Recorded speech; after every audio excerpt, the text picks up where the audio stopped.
Pumpkin. What is this? Pumpkin something. Welcome fall. Welcome fall. Welcome fall and all. Come on, get it.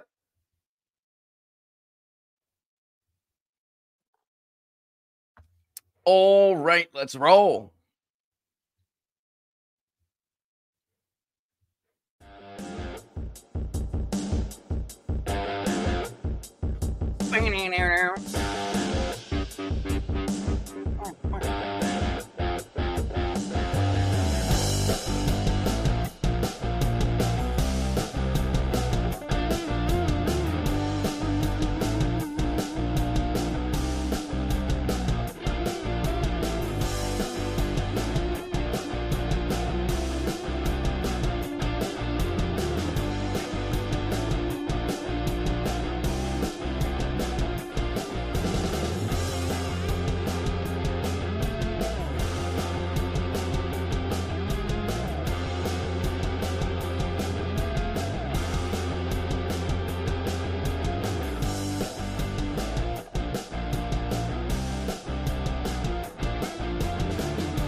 All right, folks, welcome to Inside the Numbers with the People's Pundit. I'm your host, Rich Barris, the People's Pundit. So, VP debate.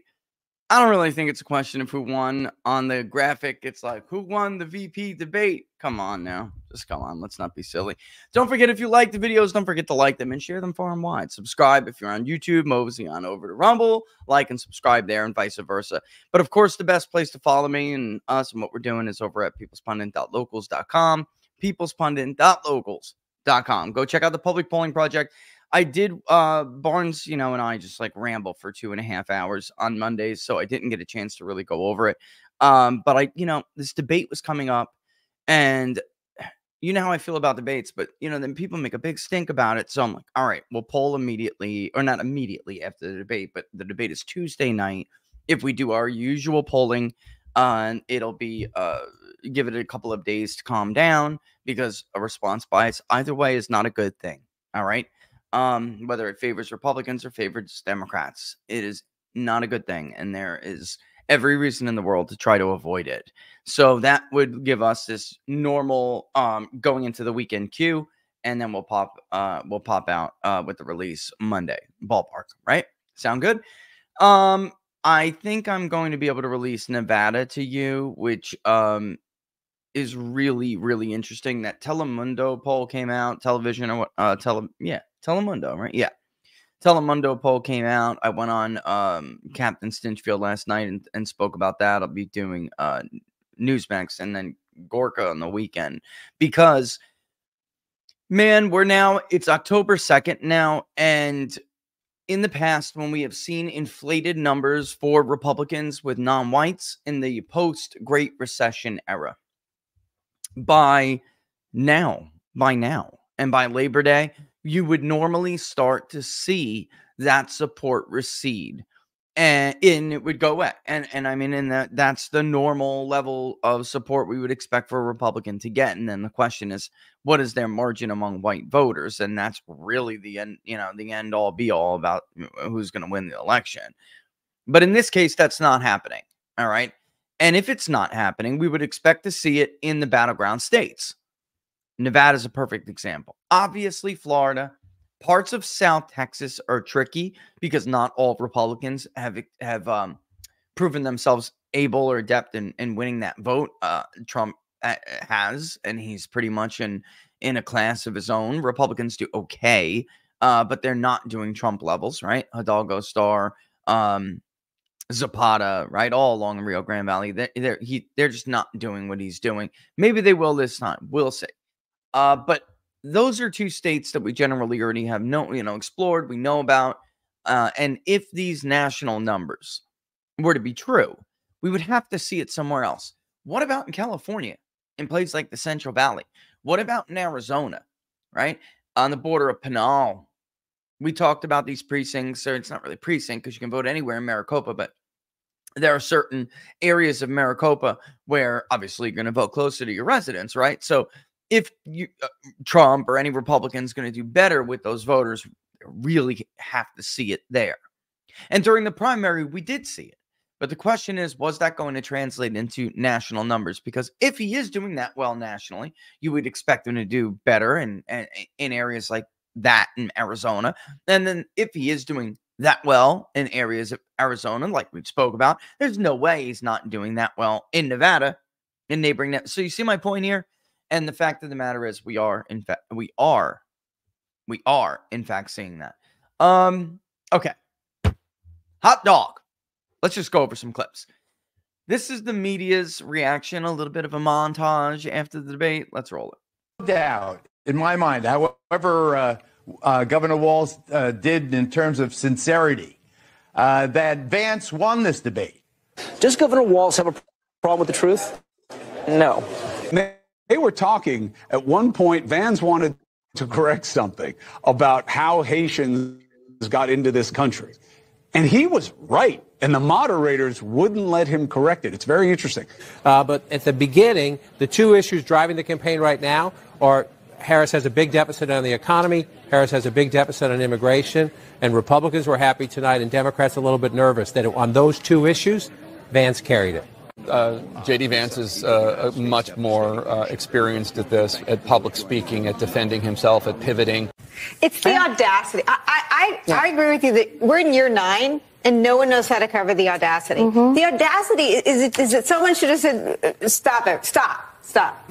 Are you effing kidding me? And they should have dropped that F-bomb, right? I mean, they should have just, this is a debate. This may be the only chance people have to see the difference.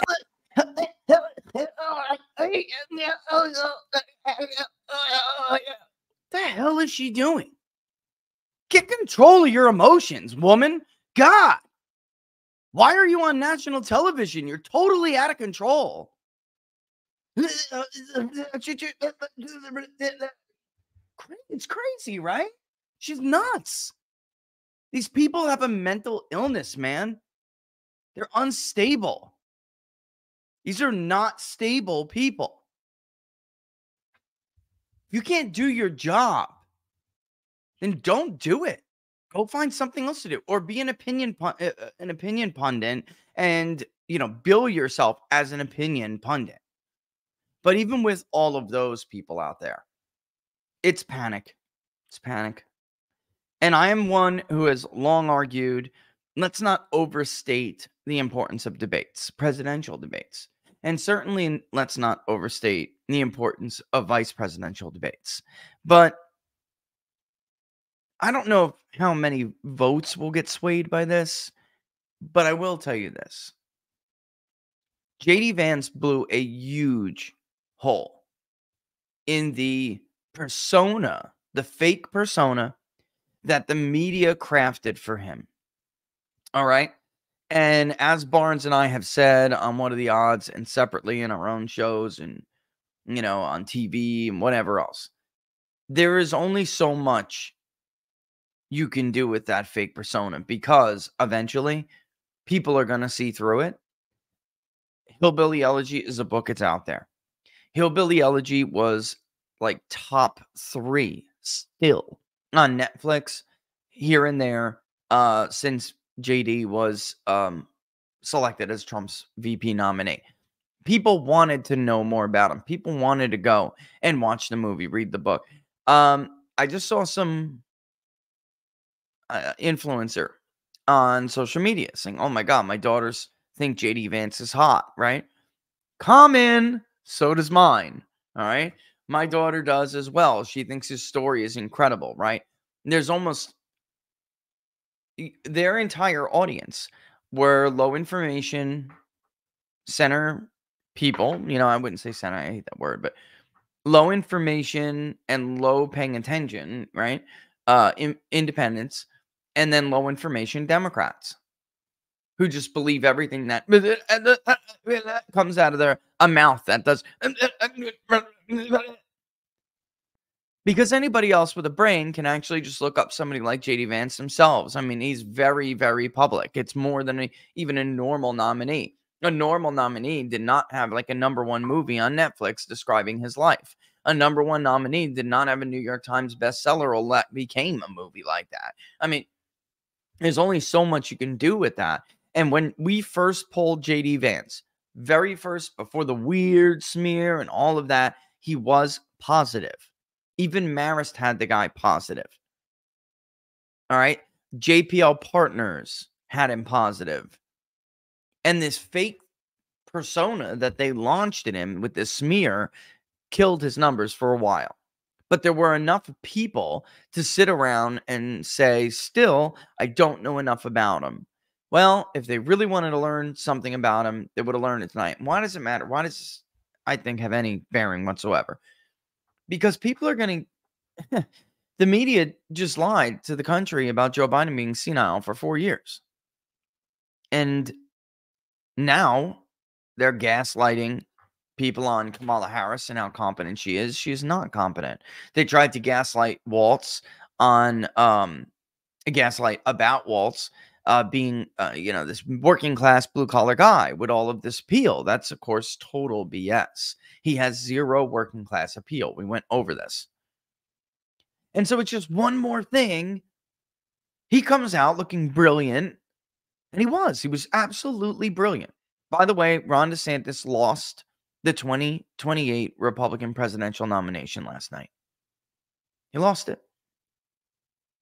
Whether J.D. Vance wins or loses, I think he will have a very special place in the heart of MAGA voters.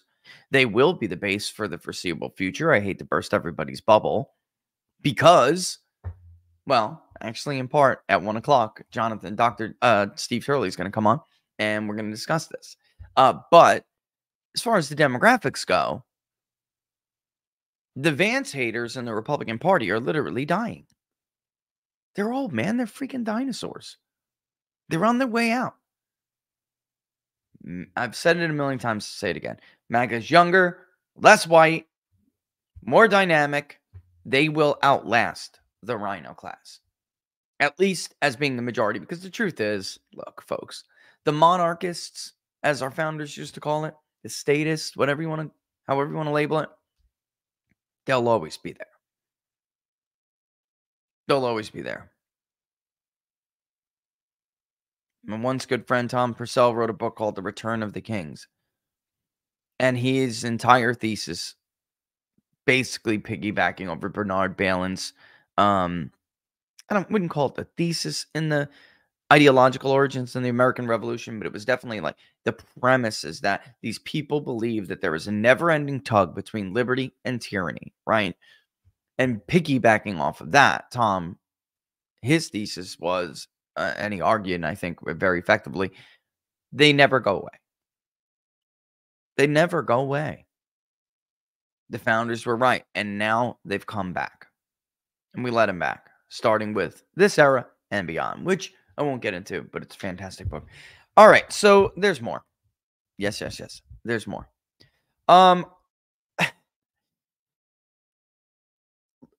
Where could I have 1, 2, 3, 4, 5, 6. We're not going to get to all of them, but I have so many. We talk about body language, all right?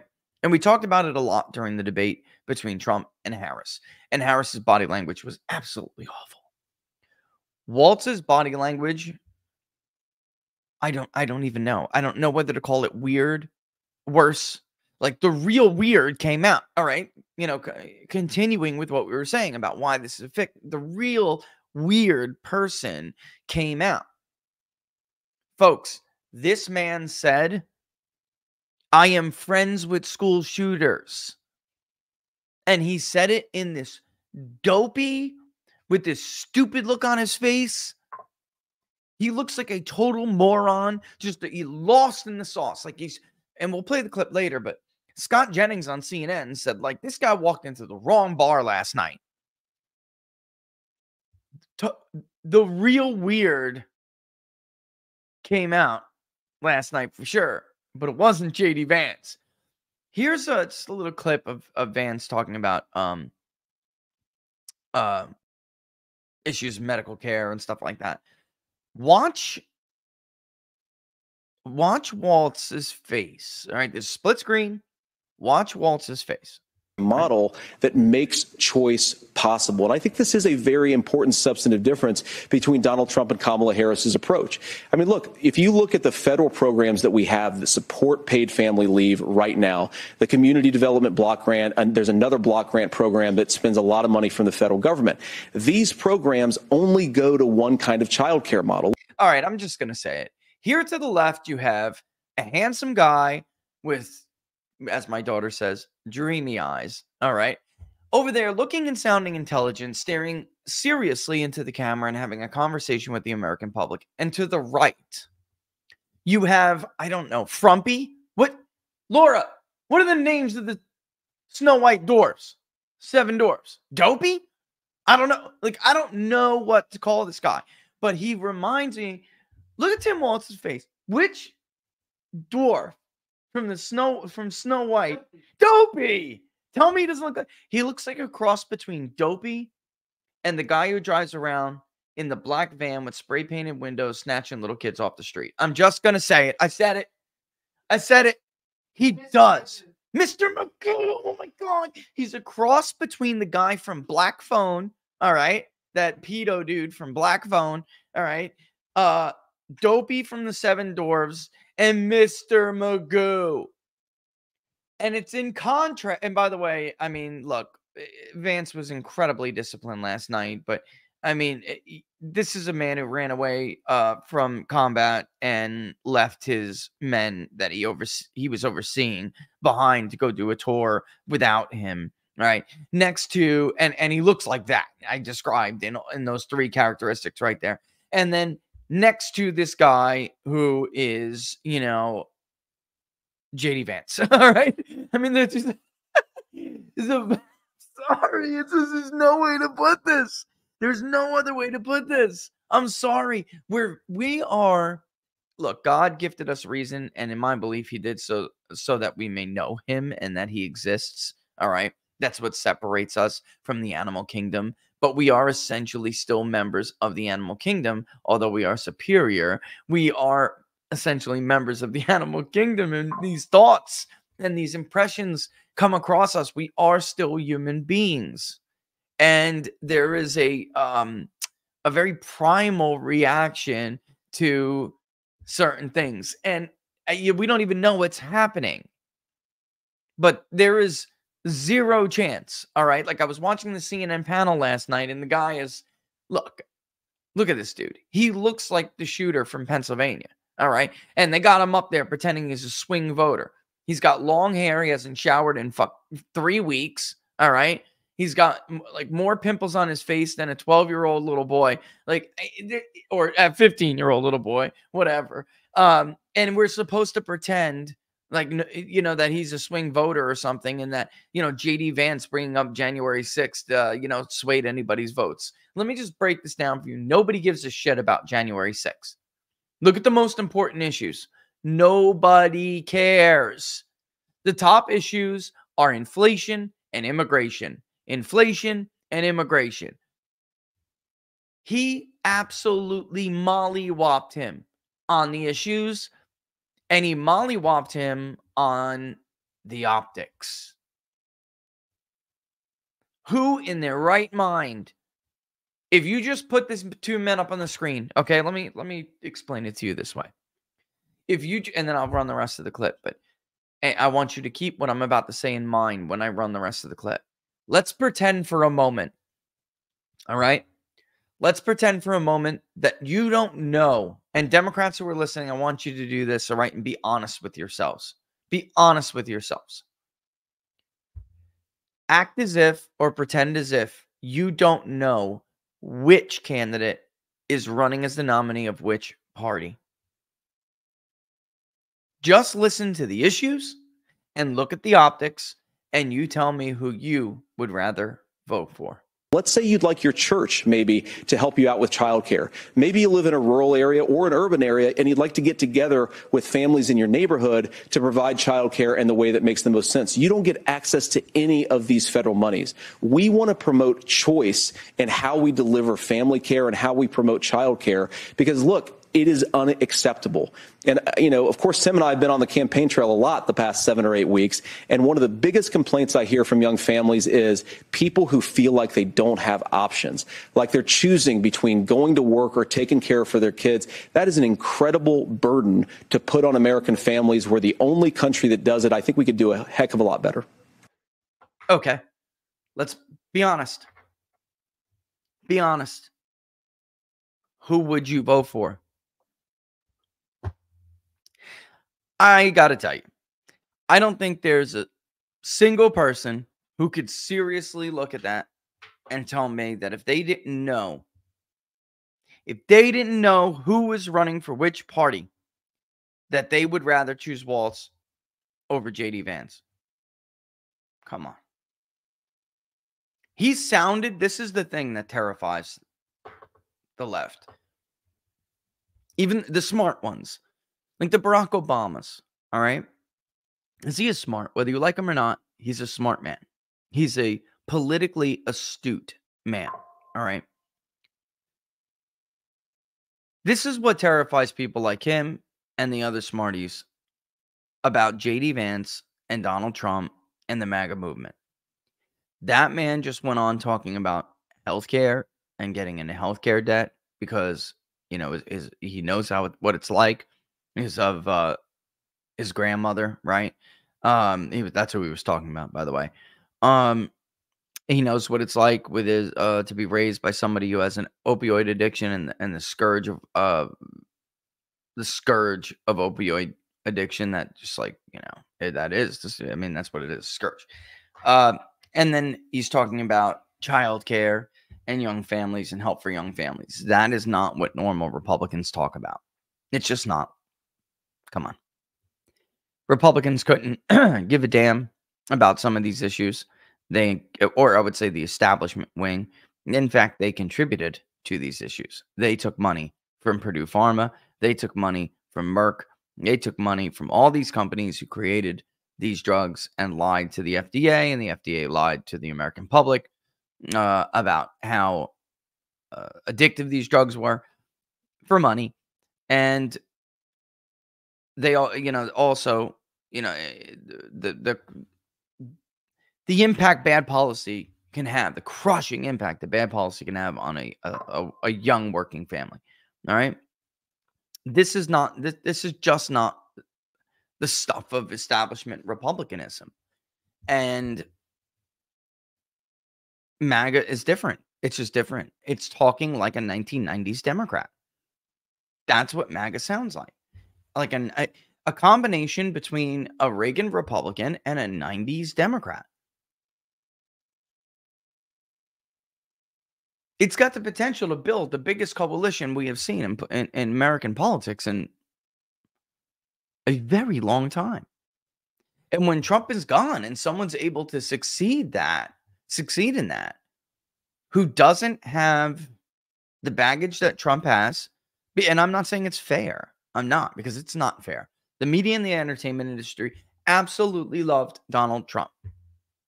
Barnes and I talked about this book on Monday. It was an expensive book, so maybe some of you bought it. Many of you probably did not. It was a book Trump had put out, basically, which this guy collects everything, saves everything. And it was a collection of all of these people that now call him a racist and this and that and everything else. Absolutely fawning and kissing his ass and, oh, my good friend, oh, my dear friend, oh, I wish you and your family the best, and, D-riders, Mark Cubans, that's why we talked about it on Monday, because of Mark Cuban. So it's not fair. He's a class betrayer and they hate him for it, but JD never had that. He went to Yale, he grew up, he goes to the military, he goes to an Ivy League school, but he never really was a part of that class. He just, was able to straddle both worlds.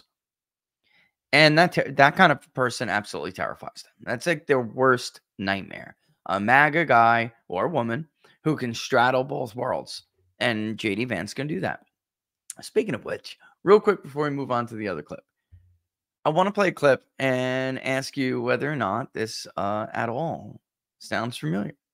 I think you got a tough job here because you've got to play whack-a-mole. You've got to pretend that Donald Trump didn't deliver rising take-home pay, which of course he did. You've got to pretend that Donald Trump didn't deliver lower inflation, which of course he did. And then you simultaneously got to defend Kamala Harris's atrocious economic record, which has made gas, groceries, and housing unaffordable. Hold on, just so you understand, just so I don't lose you here. It was in the very beginning of that video. All right. Whack-a-mole, folks. You're welcome. You're welcome. So, how many people say whack-a-mole? Come on. For American citizens. I was raised by a woman who would sometimes go into medical debt so that she could put food on the table in our household. I know what it's like to not be able to afford the things that you need to afford. We can do so much better. To all of you watching, we can get back to an America that's affordable again. We just got to get back to common sense economic principles. Look at Waltz. Oh my God, he just looks like a deer caught in the headlights. And when he's like, damn, I'm in trouble, he starts to circulate in his head all of the one-liners that they gave him, all of the rebuttals that they gave him, all of the bullet points and talking points that they gave him. And then he starts to get antsy and he starts to look at the camera.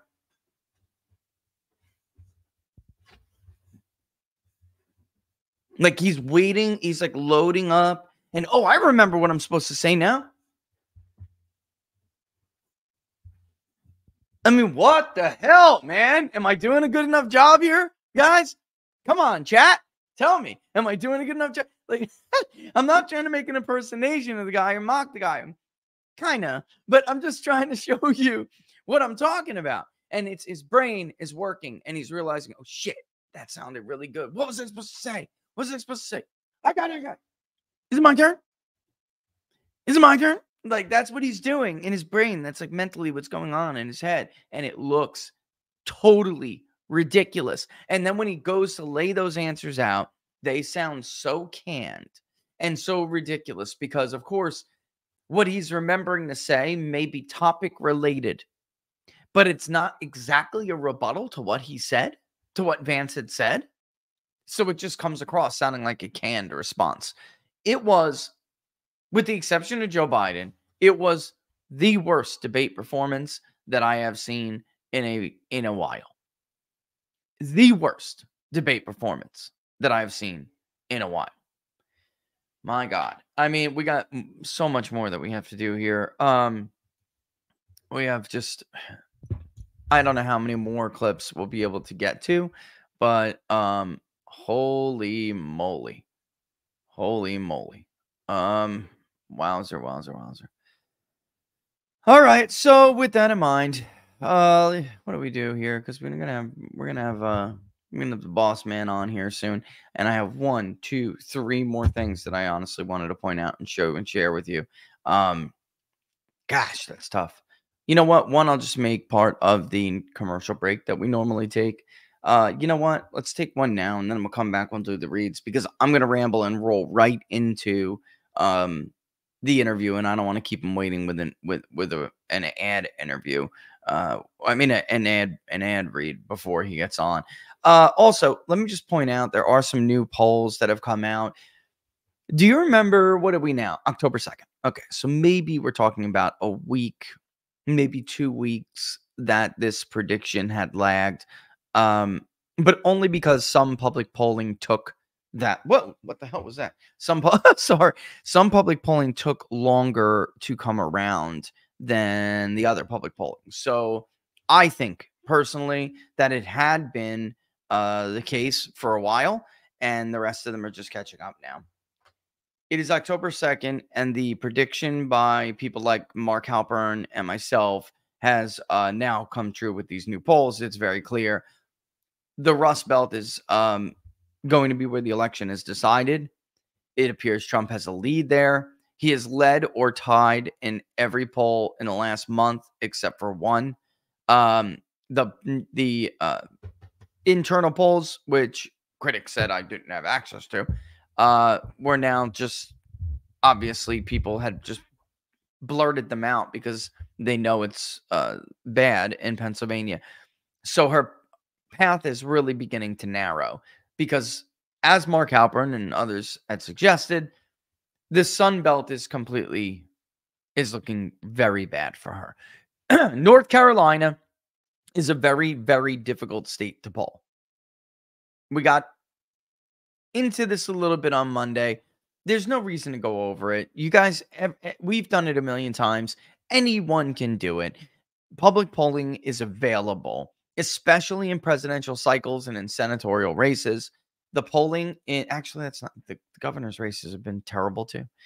The public polling in North Carolina has not been correct for over 10 years. Think of that.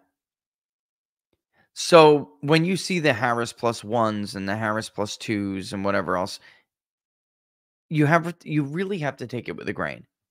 And you have to understand that those are actually underperformances by the Democrat because, of course, you had polls like the New York Times and others that gave the Democrats much larger leads. Kyle Cunningham had a huge lead over Tom Tillis, 11 points in the Marist poll, 11 points. That's outrageous. Of course, Tillis went on to, it was close, but it wasn't that close for North Carolina, 2.5 points, ballpark. Trump wins the state by, 4 points the first time, or 2 points the second time, almost, ballpark. And he was down, by the way, in both instances. So if Georgia, like the Quinnipiac poll, and I'm looking at the time, I'm watching time, don't worry. The Quinnipiac poll cannot get Harris ahead in Georgia. Who the hell is going to get Harris ahead? They were the most favorable Georgia polling for Biden in 2020. And they underestimated Trump grossly and overestimated Biden. Yes, Biden wound up inching, carrying the state by a hair. But it was very, very close. And if the Quinnipiac poll cannot find Harris leading, then I don't really know. Arizona, he's got a lead in Arizona. Nevada, she's doing better in, but he doesn't really need it. And he's probably being understated, as we're going to talk to you about, hopefully, very soon. So the Sun Belt is not really looking viable for her. Mark Halpern said, mid-September. I kind of think we were there at that point. It's just bad public polling. And that leaves the Rust Belt because she needs to hold every single one of those states. If the map looks the way it looks in the internal polls, she needs to carry every single Great Lakes state. She cannot lose any of what was the blue wall that Trump obviously smashed through in 16 and nearly took again in 20. All right. Yeah. All right, so let's take a real quick break. I'm going to run a video while we do that, and then when we come back, we'll do the read, and then I want to show you some more clips and talk about this debate a little bit more, and then we'll welcome on our buddy Steve Turley. I can't wait for that. Basically, well, I'll leave that. I don't want to tease it, but especially if Trump wins, I don't want to tease that part. I'll tease this. Especially if Trump wins, what would be the impact globally? Because it just appears the ruling class will not, evolve is not the word. They will not respond to the movements and of the moment. They just won't. So what will that mean if Trump wins here in the U.S.? What will that mean for abroad, given what we have already seen, and so much more? But anyway, stay tuned. We'll be back in a little bit here. I'm going to give you Megyn Kelly's reaction as we sit and go through this little break. J.D. Vance put on a masterclass in how to handle biased moderators and a lying opponent. And it was a thing of beauty. It was beautiful. It was like every Republican or Republican voter or person who, in this case, is rooting for Trump knows exactly what I am feeling right now, which is just, thank God. It just listening to a guy go out there and know how to raise the right points in response to the right questions, to not take the moderator's bullshit. It was really cleansing. It was just, you never see it. It's just so great to see. The moderators are gross. Margaret Brennan, not only do you desperately need some bronzer, you need to understand how to moderate a fair debate when you have half the country who's rooting for the other guy. She didn't even attempt to be fair. I mean, I'm going to utter words I never thought I would utter. I preferred Norah O'Donnell. Oh my God. This Margaret Brennan, she used to have a reputation as being kind of like reasonable. Like she flirted with the Catholic right, the Christian right. And when you get on issues of faith, she could be kind of like normal. No. She's been in the soup too long. She's gone totally native over there at CBS News. You are terrible, madam. Terrible. The moderators were disgusting, but JD Vance. I just want to say, I'm going to interrupt here and real quick and just say, I really do think that the moderators for the vice presidential debate were even worse than the moderators for the presidential debate. And they were horrible. It was the worst thing I've ever seen during a presidential debate.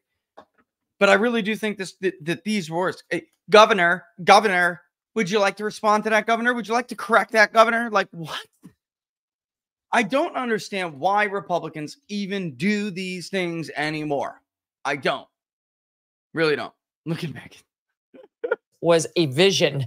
And Tim Walz really did indeed look like the bumbling knucklehead he said he was. Oh, there's so much to go over. We have a full lineup of guests for you tonight. We've got in-depth analysis on what we just witnessed and what it will mean. With just a little over a month before Election Day. Yep. We're also monitoring the media reaction, which we'll bring to you. It's always fun to highlight. But first, well, you heard my initial thoughts. Let me get to my guests. Rich Lowry is here. He's editor-in-chief of National Review. And Eliana. We won't be doing that, okay? We will not be doing that. A vision, she says. A vision. JD, you real popular. Real popular with ladies, aren't you? So, she's 100% correct. I actually, again, I agree with her 100%. I actually think the moderators were worse. And I don't know why Republicans subject themselves to this anymore. Take note of the time slot right now, because I constantly get asked on Twitter and everywhere, well, what are you talking about? What would it look like? What do you mean reform the debates? Look, Trump is in the most and it's too late now, is and has always been in the most unique position any candidate has found themselves in, to be able to wield such influence over things like the debate process. And I really wish he would use that to be the change agent that he says he is, and largely has been, right? I mean, there's two reasons that the ruling class hates Donald Trump and the status quo and the state hate Donald Trump. One, he's a change agent, and they don't want change. They're doing real good. They don't give a shit that you're not, but they're doing real good, and they don't want to change anything, right? That's number one. And number two, he's a traitor. To them, he's a traitor. He was one of them, and he betrayed them for the insignificant, meaningless, stupid, unwashed masses. You and me.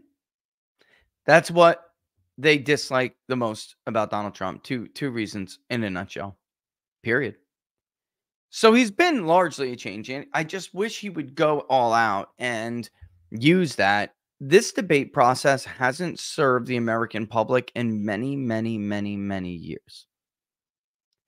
The era of like Jim Lehrer, it's long gone. The Commission on Presidential Debates is totally corrupt.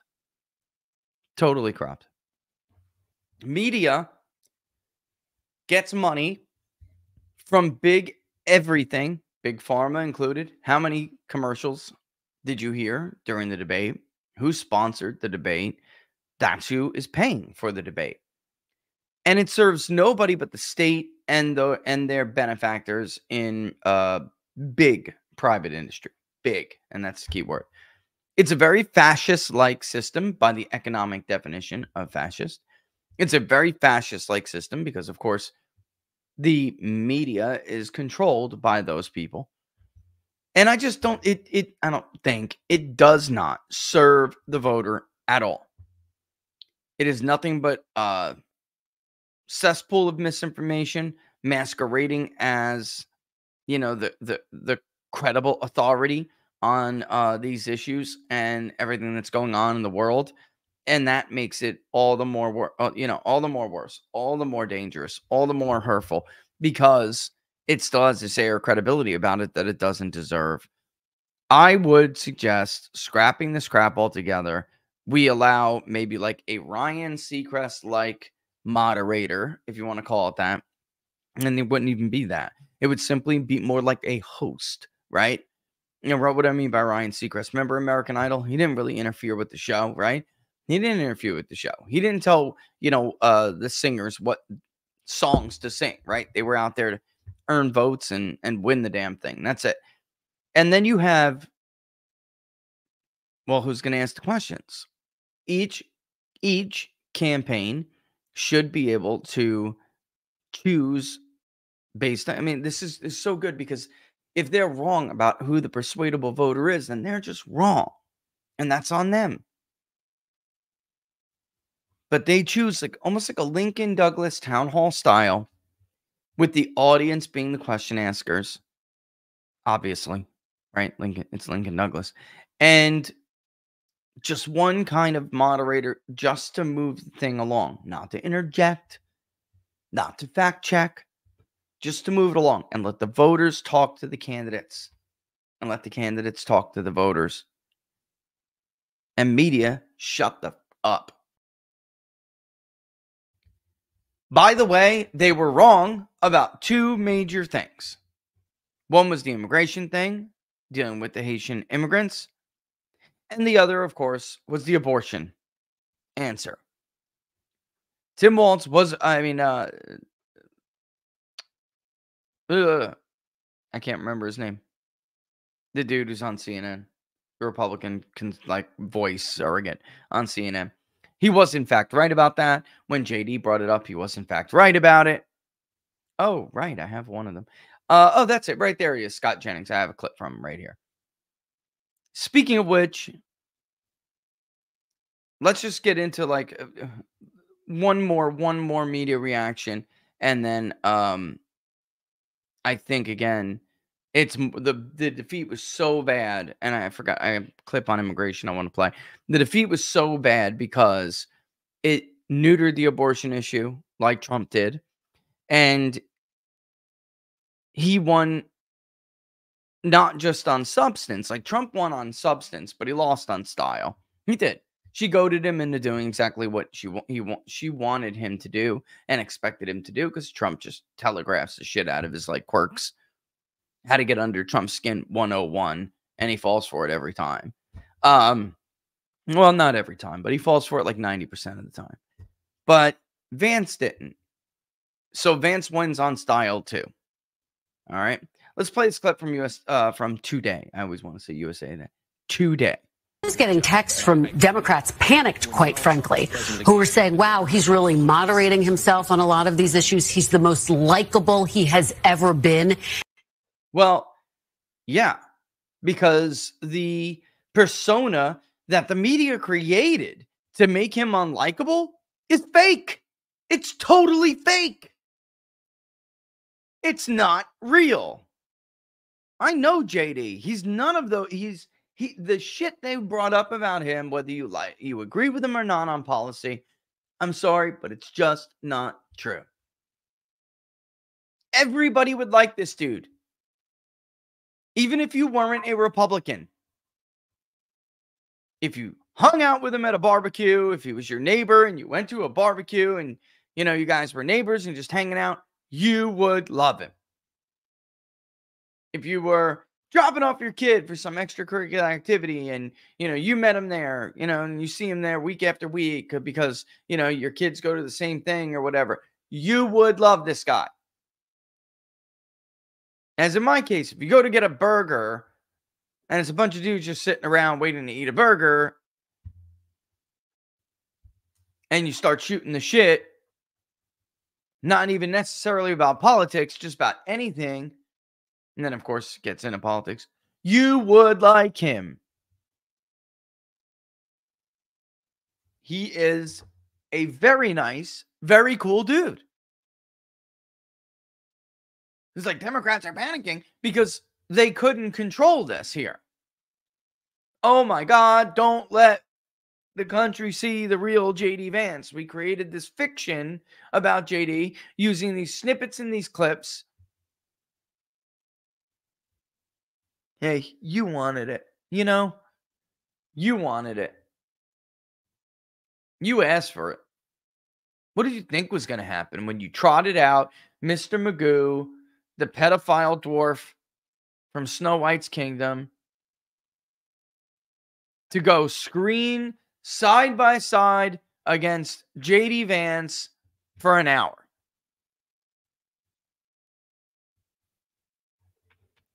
Can I get a picture of Mr. Magoo? I would really love a side. Speaking of side by sides, I would really love a picture of Mr. Magoo, the cartoon. And you tell me whether Mr. Magoo, Elmer Fudd too. Elmer Fudd. Right? Oh, right, Laura? Elmer Fudd. He totally, holy sugar. He is looking, give me a break. Only Elmer could looks even better. Doesn't he? Oh my God. From here on in, I swear I'm going to give somebody an entire shift to make me graphics of Elmer Fudd as Tim Walz. Because of course, that's exactly what he looks like. Oh yeah, Tim Walton is he's a hunter, right? He brought guns to school. What the hell was that guy talking about, right? I brought guns to school. I was going to hunt afterwards. I remember when I brought guns to school and I was going to hunt afterwards. And I made friends with school shooters. I mean, oh my God, it was awful. So we actually went back and we found, we did a little digging, made a couple phone calls, and we actually found a picture of Tim Walz getting ready to go to school. I'm not kidding. As a younger guy, you know, in his prime, going to school. So fact checking it is in fact true that Tim Walz used to bring a shotgun to school because he would go hunting after school. We found it. Here it is. We got this from his family.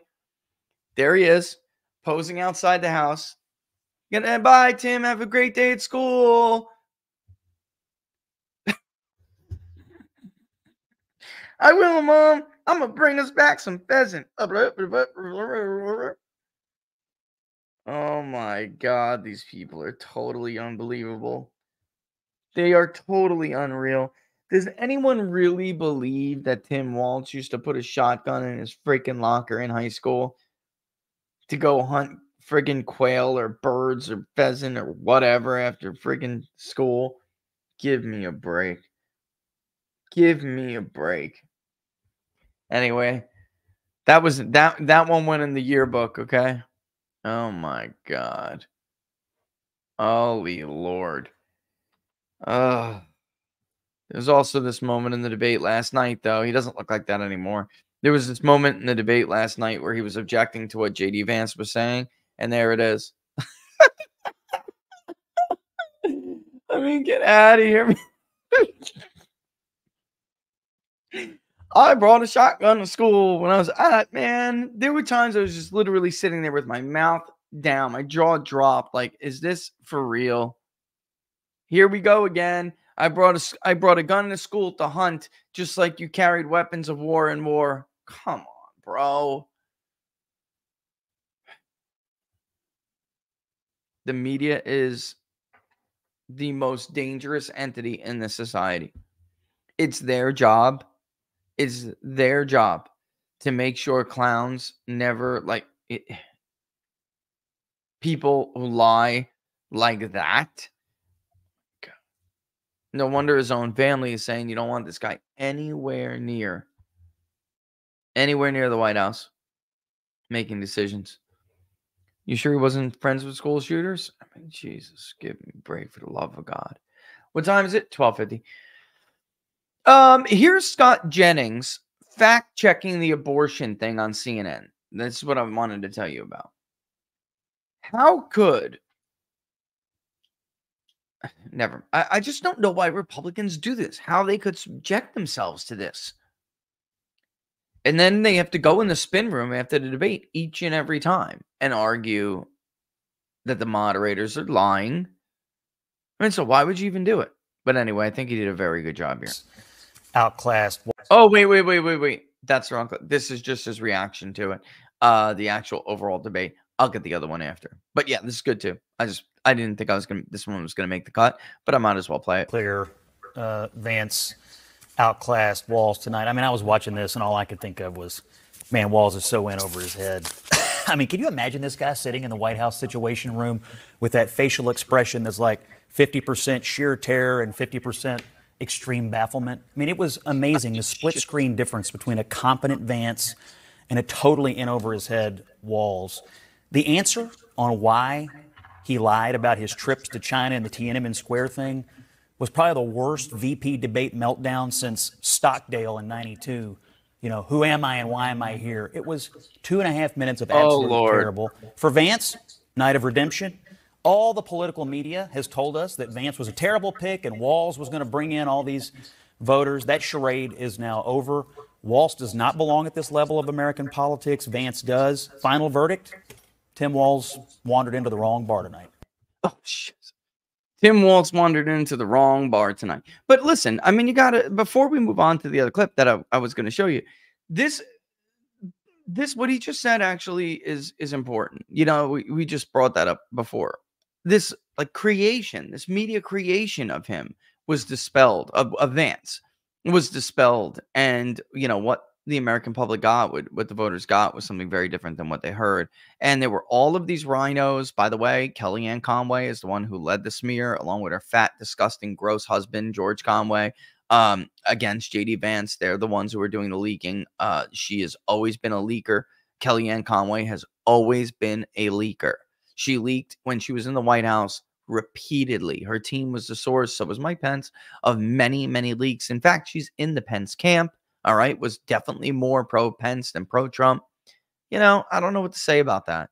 And when at one point, I did feel fairly bad for Kellyanne Conway because she was the first female campaign manager to successfully lead a presidential election, and she got no credit for it. You know, Democrats always pretend like they're so progressive and care about all these first-time wins for women and people of color, minorities in general, and victim classes, whatever, and that is total bullshit. Nobody gave her an iota of credit. So maybe she's bitter. I don't know. Maybe she's it's difficult to live with her fat slob husband who is constantly never Trump and is willing to hook up with guys who molest little boys in order to get money, fundraise money to be able to run ads that are ineffective, against Donald Trump. Those guys blew how many millions of dollars in the state of Florida just to get creamed by historic proportions in a modern presidential election. I mean, I don't know. I don't know what her motivation is. I really don't care. I really don't. She is, in my eyes, part of the old wing of the Republican Party. She's part of the problem. And Vance is part of the new wing of the Republican Party that, at least whether they are the solution or not, is relevant. At least they're trying to offer them. Whereas the Republican establishment really just wants to manage the decline in this country because they are not in Washington, D.C. to save the country. They're in Washington, D.C. to get a larger slice than Democrats. They're not good faith actors. They're not good people. And they're willing to leak horribly false, damaging stuff against good people and their families, by the way. I feel so bad for JD's wife, which she's been subjected to at the hands of pieces of shit like that. Sorry. Fact check true. Anyway, those people look ridiculous today. The Barneses, completely vindicated. The new right people, completely vindicated. Let's not forget that. Let's not let that go over our heads here. Completely vindicated.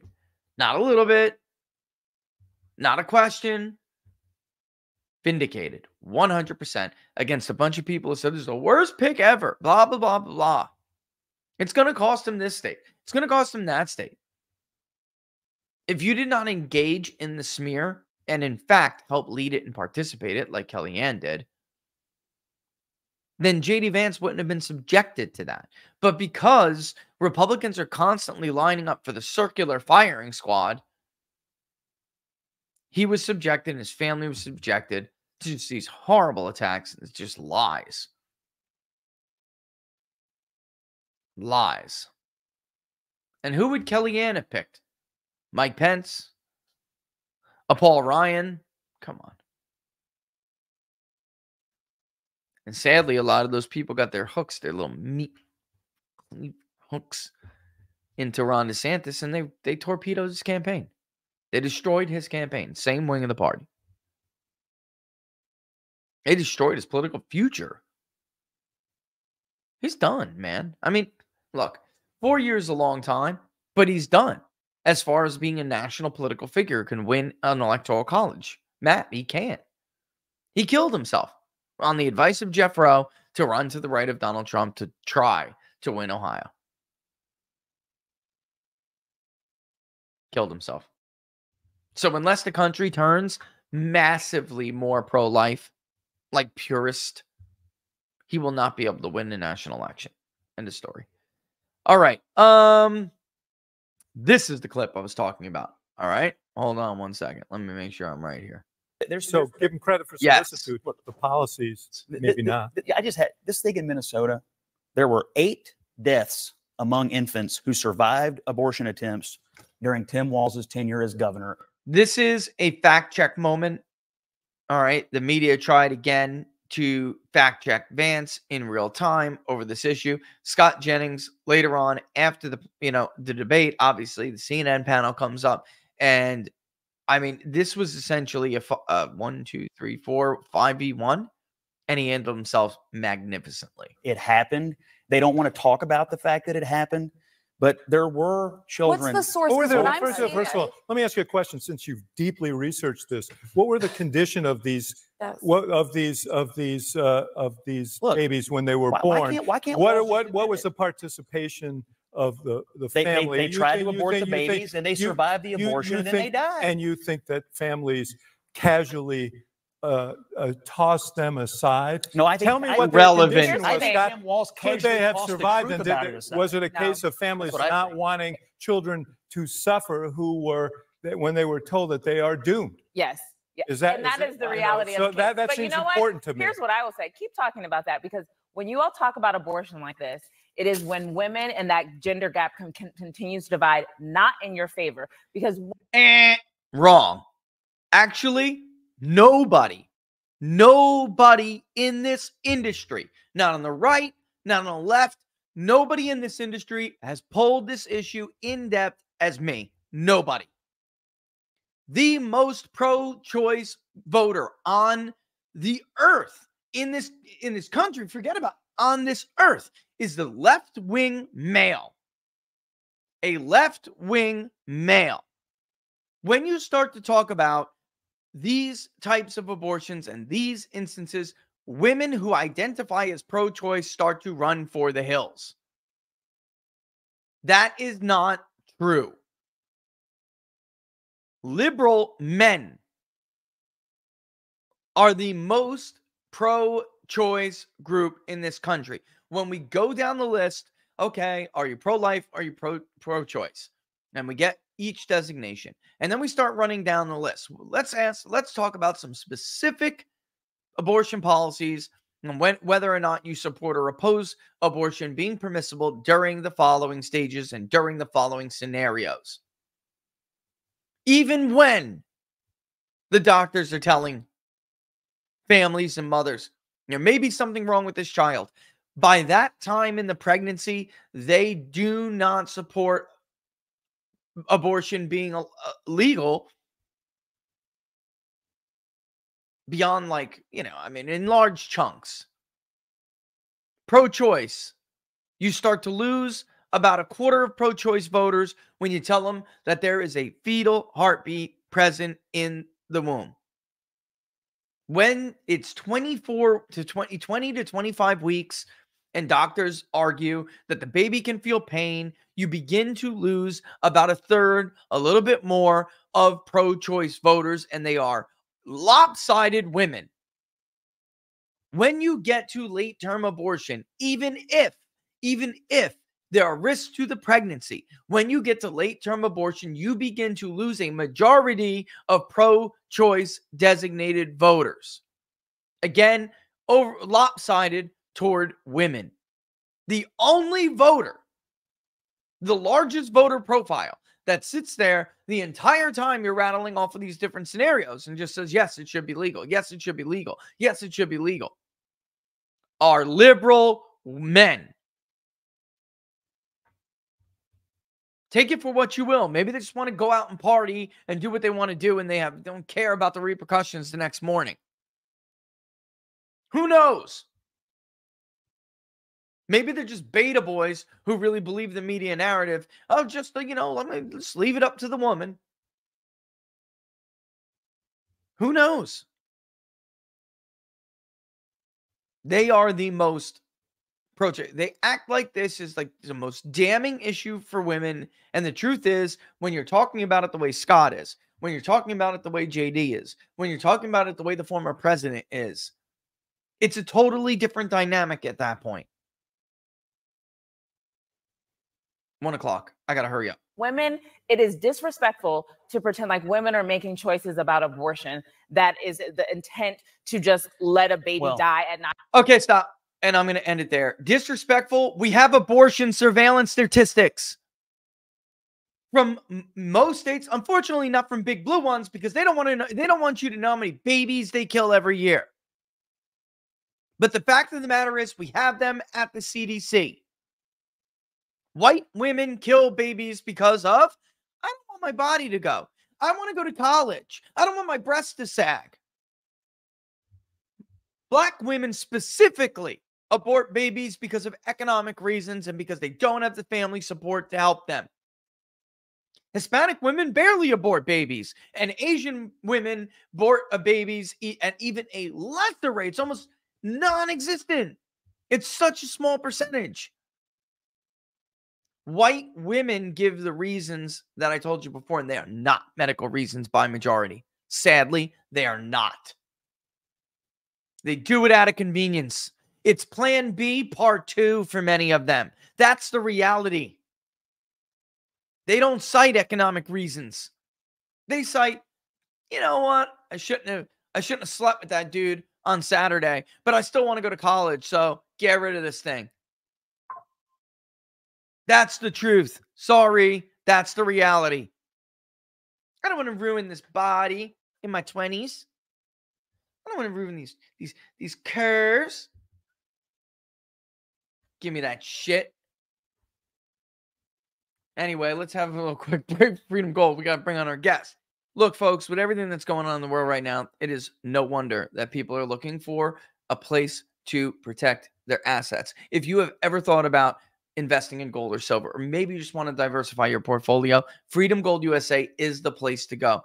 As you know, they're getting to be a friendly face and a familiar face on Inside the Numbers, and they come here every month and they tell you the results of what is essentially a raffle from the great deal that they have to offer people who watch the show, which is not only a reduction in their initial commitment costs, which these houses are like $50,000 minimum, $20,000 minimum, 10. Even if Freedom Gold is typically $5,000, but not for you guys. When you go to freedomgoldusa.com/rich or call the line that's just for us. It's on the screen right now. I'll repeat it. 888-279-3592. Then the initial commitment is lowered to just $500, and obviously the credits are still in play for the gold or silver IRA, but you'll be thrown into a prize pool and somebody's going to win some free currency. They always come on every month and tell you the names of this month's winners. It's really cool, and I really am very much enjoying it. But also, even with the deal, you will still get free shipping and insurance on all orders. It's unheard of. The best thing I like about these guys at Freedom Gold, folks, is that there is no hard sell. They really are all about trying to help you, understand, give you the most information that they can so that you can make a sound decision that you're confident in. And, you'll be their partner, for a long time to come. That's the goal. All right. So anyway, go check out the website. Maybe you don't want to take advantage of that deal, but there are other ones that you may qualify for. Go to the website and check it out. freedomgoldusa.com/rich, or call the number on the screen, 888-279-3592. 888-279-3592. Again, that is a number that is directly for us, but it doesn't hurt to say, hey, the People's Pundit sent you. By the way, I love your monthly segments on the economy. All right, folks. Let's get to it. I've been looking forward to this. All right, we've been having this cooked up for weeks. All right, he's one of my favorite interviews. I love doing his show. My locals community absolutely loves him. He's got a huge YouTube channel, which of course got targeted because he speaks the truth. So I just want to bring him on right now to talk about what he's got going on. Dr. Steve Turley, my buddy. Dr. Steve Turley, ladies and gentlemen, in the house. What's going on, Rich? And I just on behalf of all my listeners, we love your body. You've got a great body, man. Just body, right? You just keep it, man. You're good. You're good. I mean, they act like this is like a universal thing. These reasons for abortions are universal, and it's not true. And it really pisses me off because it's so shallow and so lame. And when you're talking about extinguishing a life, in my mind, and I'm not some I'm not some, I believe in God, I'm spiritual, but I'm not some religious Bible thumping fanatic, and it's like, to me though, you don't have to be to appreciate that life is the most cherished, important thing ever. And if you're going to make a decision to extinguish one, you better have a better reason than, I don't want to ruin this body. You do that really well. You do that a little too well, to be honest. I got a daughter. Okay, I got a daughter. And she's been teaching me dance moves. I'm getting better. You know how to do it there. No, I was listening to your segment there, and you were on fire. And I agree with you 1,000%. The worldview of the legacy media is just growing so alienated from the wider population. They are in this bubble. They're in this echo chamber. You saw it just in the questions last night. Not a single if I recall, not a single question about Western North Carolina, Eastern Tennessee, Northern Georgia, nothing. They don't care. They don't care. That's it. They just don't care. They literally don't care. They're cosmopolitans who just live in a very, very different world than the vast majority of the nation. And that alienation is frankly destroying them. Kudos to you as well for, I think, really leading the charge of getting Republicans to finally change the paradigm with how we do debates. The only reason why the legacy media still has any semblance of legitimacy today, I mean, nobody watches them anymore if you think it through. They're all bypassing the legacy media on X. So the only legitimacy they have at this point is, well, they're the guardians, they're the gatekeepers of the national conversation, and the embodiment of that are presidential and vice presidential debates. Enough with it. Enough. They have forfeited that privilege. We're done. I agree with you 1,000%. In 2028, we have got to rethink how to do national debates in such a way that completely sidelines the legacy media. Because I think the moment we do that, they really are officially done. They're just spectators at that point. Because now we're in a position to fact check them, and that's what JD was doing last night. We can fact check them. So that's the irony. So I think their whole gatekeeping legacy of information dissemination has finally run its course. Yeah, I just wish Trump would do a little bit more. Not do a little bit more. I wish he would do what is absolutely necessary going forward with these debates. They don't serve the American public at all. They don't serve the voter at all. It's awful. It really is. Like, and as somebody, and I'm, dating myself here, but I remember Jim Lair. I remember how seriously he took this job. Now, he obviously had a point of view, folks, but it was more important to him to get the differing views and the differing visions that the candidates had for the country across to the American public.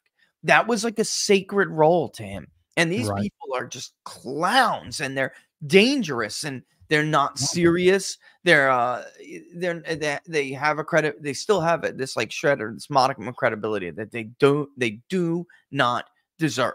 And we have to take that power from them because they don't deserve it. And I really wish Trump would have used the bully pulpit that he has. He's a unique figure in history. And if he wanted to single-handedly change this to some Lincoln Douglas style debate, that there are two models basically, have each side pick a moderator, or have my idea, which I like better, which is more of a town hall Lincoln Douglas style, just have like a Ryan Seacrest like person there to spectate and guide, not moderate, and not fact check, not do any of that. So I really wish we did. But look, I got to get to your new book because it's so prescient. It's so, it's right on the money. It's right the moment, the time, and I guess the premise of the book is something that we don't talk enough about, and it's brilliant. And just folks, for those who don't know, it's fight how Trump and the MAGA movement are changing the world. Look, the very start of it is like the ruling class is responsible for this. This is something we don't engage with enough. You did, which is I want you to kind of talk about that a little bit. If they were good governors, then this wouldn't even be an issue. Like, they're responsible for their woes. They hate Trump. They hate MAGA. Well, it wouldn't be here if you did your damn job. If you were a good governor, you're not. You're not good stewards of the economy. You're not good stewards of foreign policy. No. You caused this.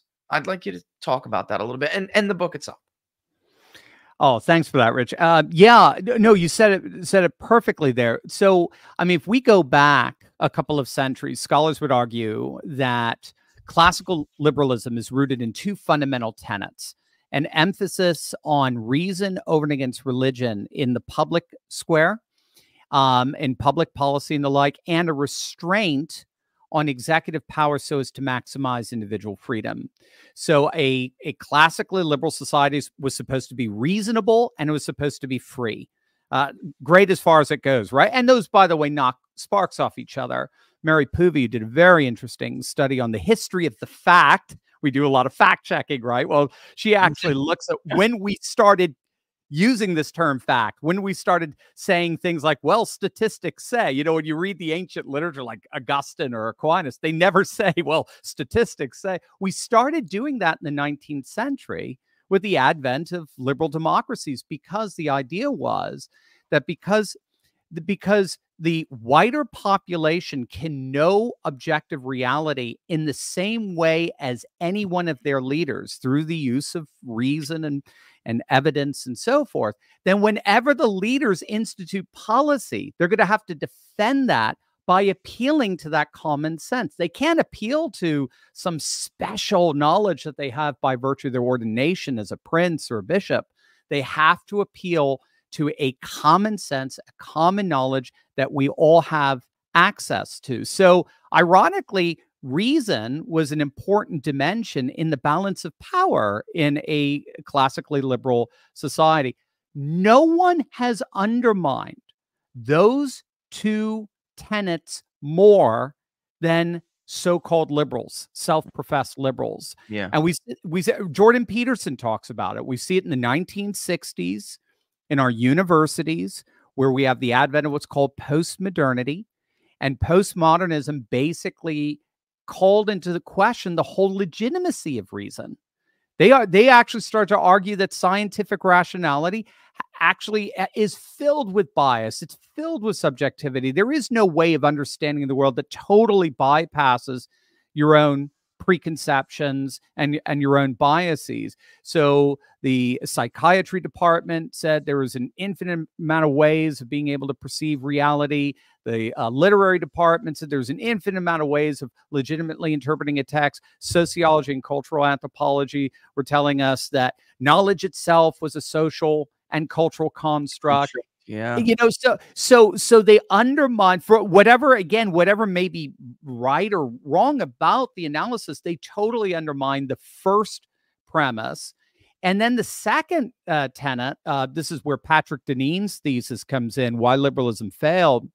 He argued that because liberals, particularly 1960s liberals, began to define the human person as a sovereign individual, total sovereign individual, without any moral obligations apart from that which he or she chooses to impose upon themselves, then our intermediary institutions of the church and the family and the community and guilds and organizations that served a very important welfare function all just eroded. They all collapsed. And so the government had to come in and fill that vacuum. So it destroyed executive restraint. So at the end of the day, rather than a very rational society and free society, all liberals have given us now is a society that's highly irrational and highly repressive. And you put those together and you get wokeness.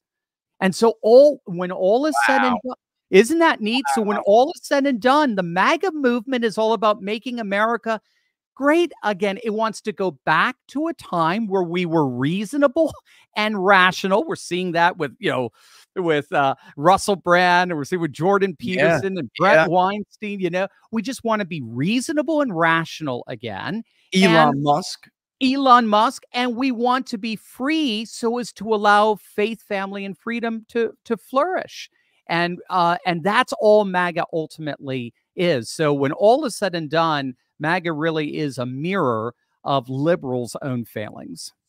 We jumped a little bit ahead there, but that was magnificent. And I mean, this is why I like talking. I love coming on your show because we just get into a level, a level of depth that I just certainly don't get into very often. I want to ask you because I actually don't know the answer to this, but the cover of the book is obviously the iconic image of Trump when they took a shot at him, and he's wanted to make sure that people knew he was all right, but also to make sure that people had resolve, fight, right? So this is going to be an iconic image for a very long time, and so you chose that as the cover of the book, right? And you write about this encounter, this like unique encounter that you had on that day with someone who you say embodied the book's argument. Can give me the story? What was that? Yeah, that was very neat. So I found out about it in your old. Give me the No, I found out about in your old stomping ground. Well, I was in Manhattan, so I was visiting my daughter. She's got a job in New York, and my wife were at a restaurant at a pub. It was like, what was it, 6:15, 6:17, and my son texts me and said, "Dad, you got to see what just happened to Trump." Dude, I knew it. I knew it when I went to when I went to X. I was gonna see that he got shot. I had probably the exact same experience all of you had. And we actually went and saw a Broadway play. I was so relieved that he was okay. I heard everybody around me, even in the heart of liberal land, talking about Trump getting shot, and they were kind of freaked out about it. And so, we were all done. It was the end of the day, maybe 10 o'clock or so. And so we hailed a cab to go back to our hotel. And the cab came, again, totally random, and it was a Sikh fellow who was driving, so he had the turban on and a long beard. And I found out he was from India. He spoke Punjabi, and we just had this really interesting conversation in the cab. And we weren't in there more than 20 seconds. And he said, did you hear about what happened to President Trump? And I said, yeah, dude, it's just crazy. And I kid you not, Rich, he just said, he just came out and he obviously probably assumed we're just a bunch of liberals. We're in liberal Mecca. But he turned around and said, God Almighty spared Trump today. And I am so thankful to God that he did so, because we need him now more than ever. And my jaw just drops in the back seat.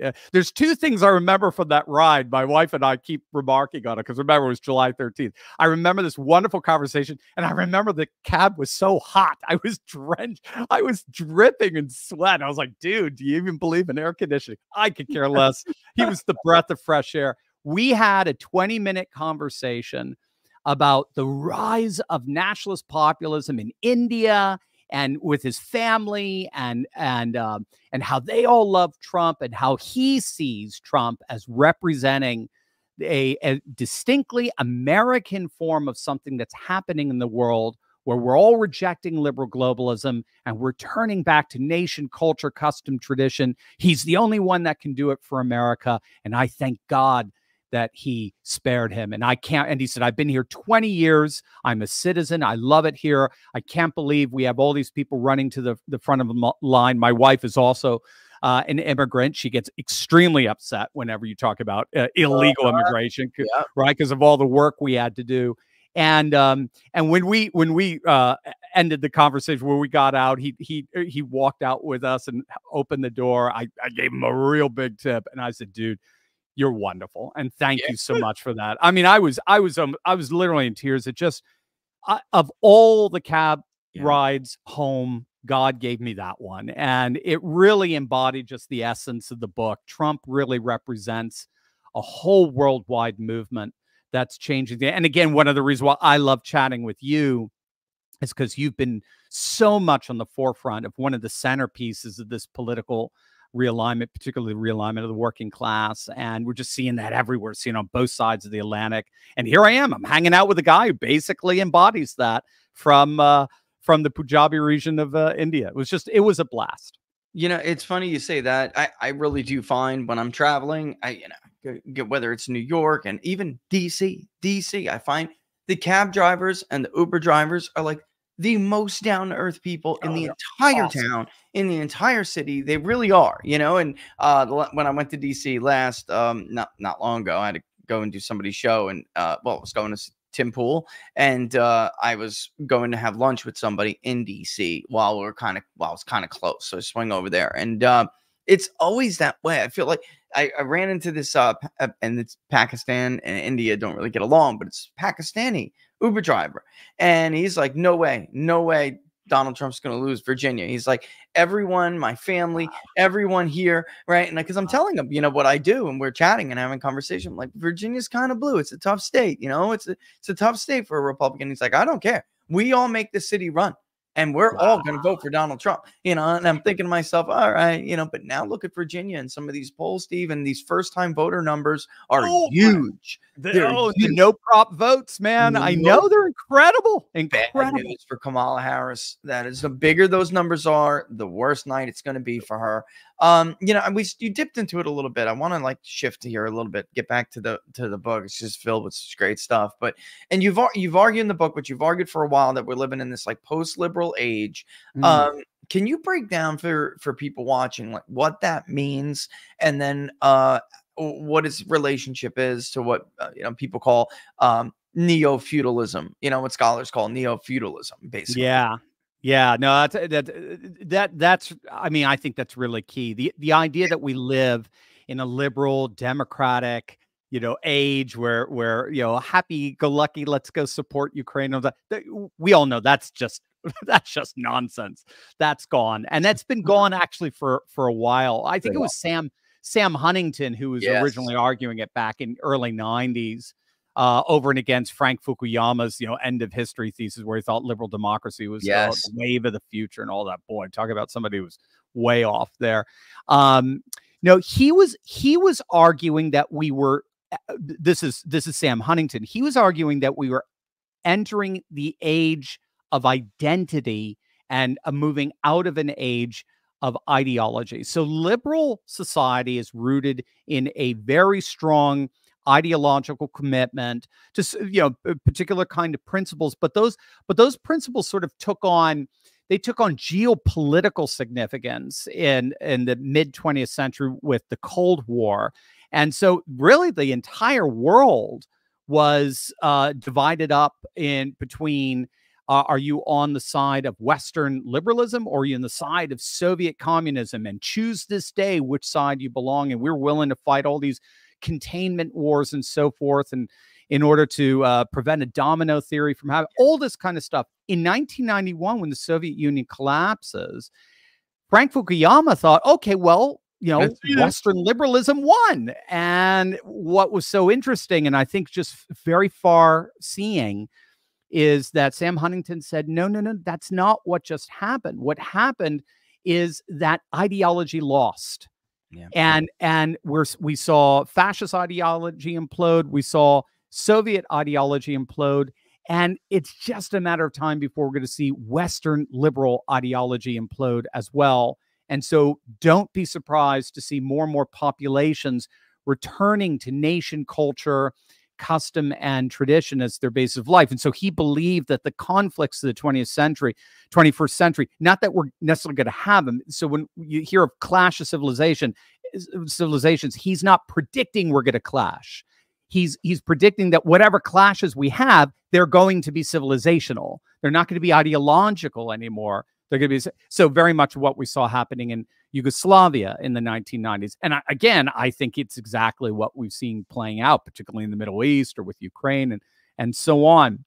And so how it relates to neo-feudalism today is that with the death of reason and the restraint on executive power, our government is more and more trying to hold on to the veneer or the appearance that liberal ideology is still the reigning dominant paradigm in the world.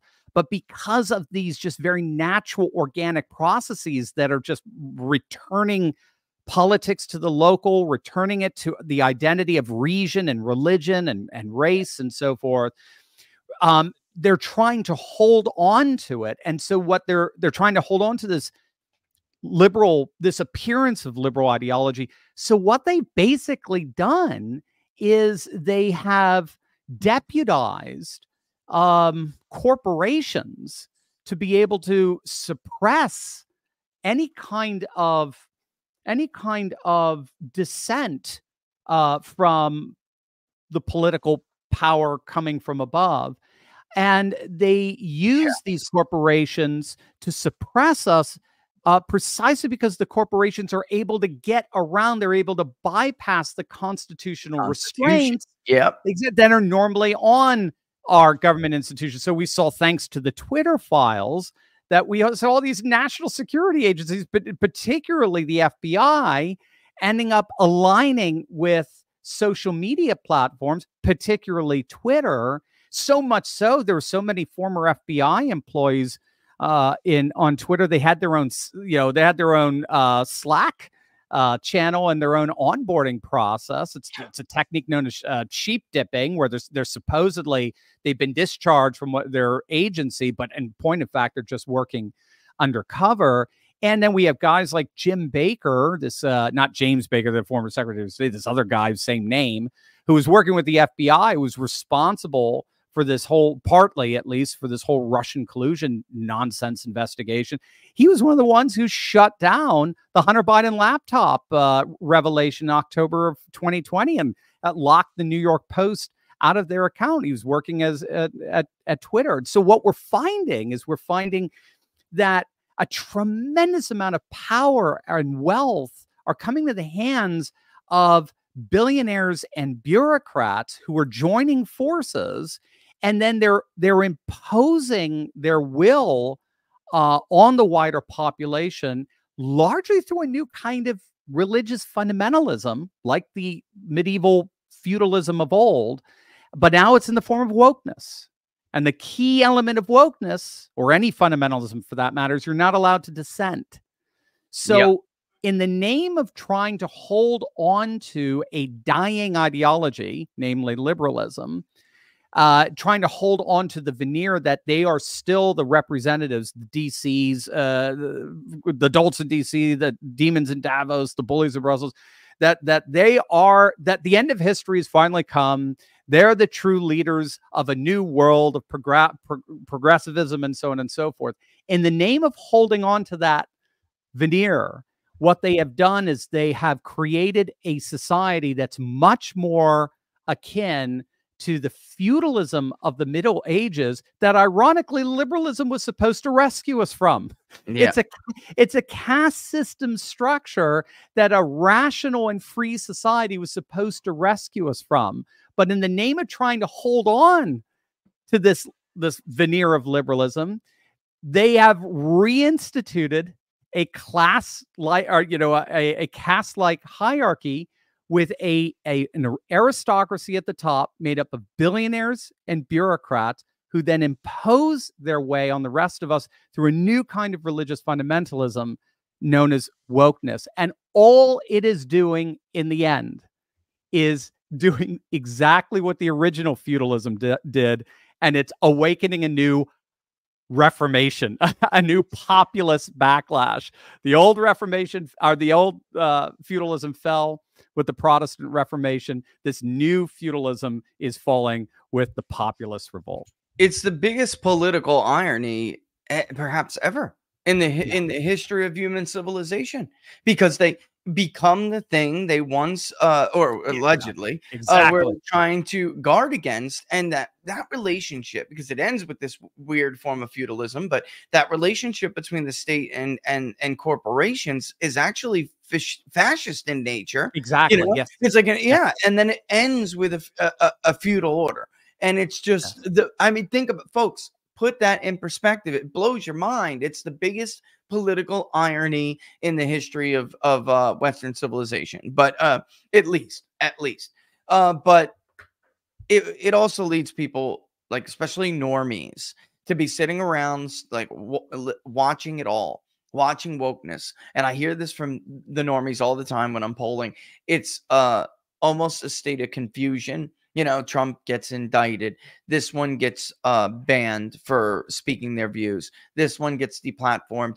And then it leaves people asking things like, this couldn't happen in America. How could this happen in America? Right. So I want to grab a quote here that I got. It says, and there's you. From the book, if you think the world no longer makes sense, you're right. Certainly, a lot of people are confused about how crazy everything seems to be. And what do scholars say about the time we're living in? Why does everything seem so out of control is really how I want to and what do people do with that on a day-to-day, when they hear this stuff on a day-to-day basis? People in my family, for instance, before I let you answer that, I'm constantly getting texts from people because they know what I do. And it's what's going on here? How could they do that? How could this happen? And it's hard to give them an answer. And basically, that's my question to you. What is the answer? What is this answer for this insanity? All these people, right? Well, it's very interesting. It's a field of study now called post-normality. How's that for a fun term there? Yeah. It was coined by the British Pakistani scholar Zayuddin Sardar, Sardar. And it is a wider field of study. A number of books have been written analyzing our age, our time, as a post-normal time, meaning that we are now living in an interim period between the end of an old era and the beginning of a new era that has yet to establish a new normal, that has yet to establish a new equilibrium. So we're in between. We're in a very, very chaotic, fluctuating period of time. Now, the old era that they would talk about is the old, Western liberal era that Frank Fukuyama thought was going to be the future. Now, that's dead. Most scholars do see that as basically dead. And so what does that mean? Well, that means that whatever was defined as normal back then no longer necessarily applies today. I just like, for me, I like using, you used some of like the old Jim Lehrs. I like looking at the old Johnny Carson, Tonight Show, because politics went to bed around 9 o'clock at night when you and I were young. Yes. Politics went to bed. We could all laugh about Nixon and Carter and Reagan and Mondale. We could have it because politics were a part of life in that old era. Today, with Stephen Colbert and Jimmy Kimmel, politics are life. Politics never go to sleep. Everything is about power. Everything is about this neo-feudal order where either you conform or you are cast out. Destroyed. It's a new fundamentalism, and if you dissent from it, you're a heretic, and heretics by definition are excommunicated, hence cancel culture. So we're in a weird period of time right now where our powers that be are trying to hold the complexities and the chaos and the contradictions of this interim period. The good news. That's what I was gonna. But let me stop you there, because that's what I was gonna because you say, because it is it feels like that. That's what you're arguing. So this is an interim period. We're in the middle of we're going from point A to point B. You call Trump the first post-normal president. So before we go anywhere, there you go. What do you mean by that? Yeah. So what these scholars do is they try to analyze a post-normal time, and they would point out, they're very quick to point out, we're not the first to be living through such times as these. Yeah. Right. I mean, anytime you have this transition from an old era to a new era, you're going to have this weird sort of post-normal interim interregnum period, as it's often referred to.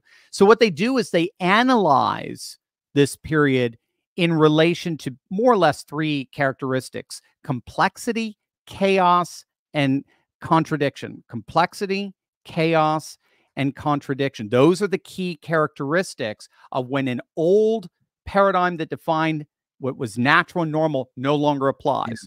Yeah. So what's the complexity? Well, things start breaking up. They start fragmenting. They start balkanizing. And so what did Sam Huntington say? We're going from this unifying world of ideology, right? Either Western liberalism or Soviet communism. So there's going to be an ideology under which we're all held together. Those are both broken apart. So now everything is splitting.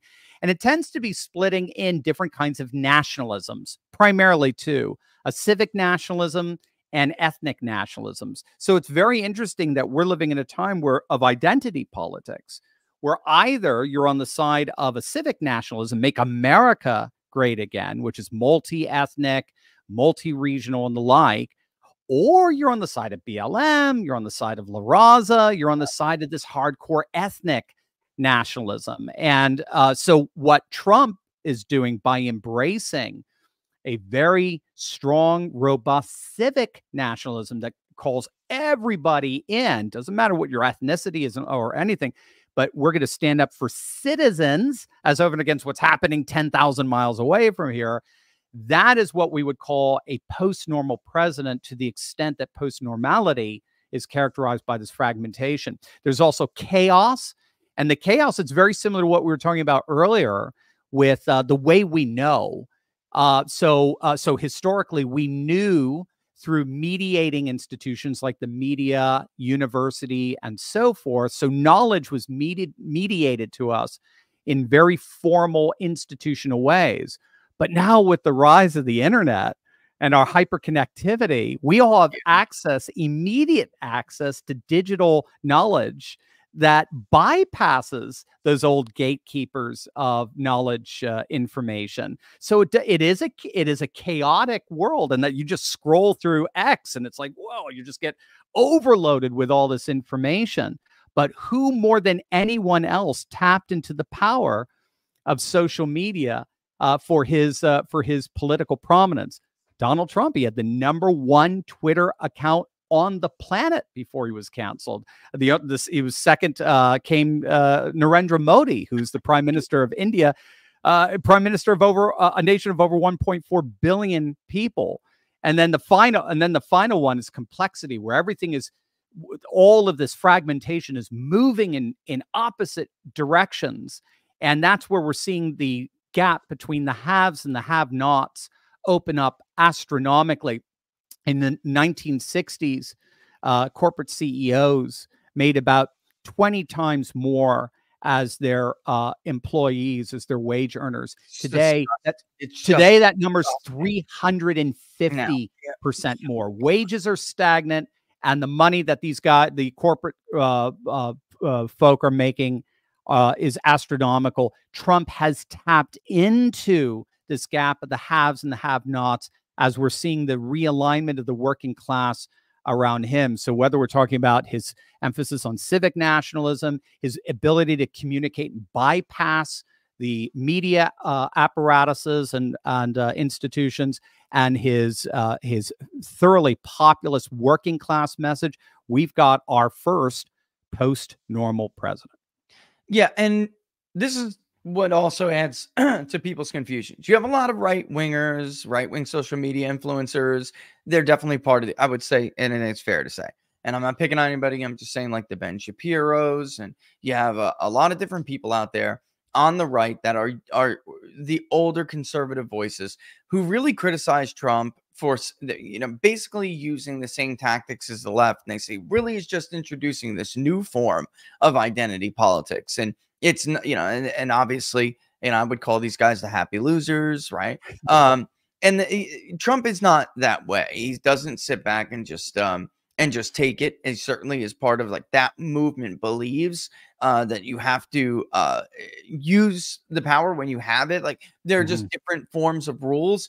When it comes to the identity politics aspect to this, you argue that this is inescapable. The era of like non-identity politics is over. Can you get into that a little bit? So when, you know, there's definitely those on the right still, Steve, who say, you know, we can't stoop down to their level. You know, everyone, all the viewers know who I'm talking about. They know what we know. I'm seeing it in my head right now. The National Review crowd. Well, let's just National, right? The Eric Ericksons. I mean, the NRO. Gosh, I mean, you got it. They think it's still 1991. They think it's still, you know, or 2001.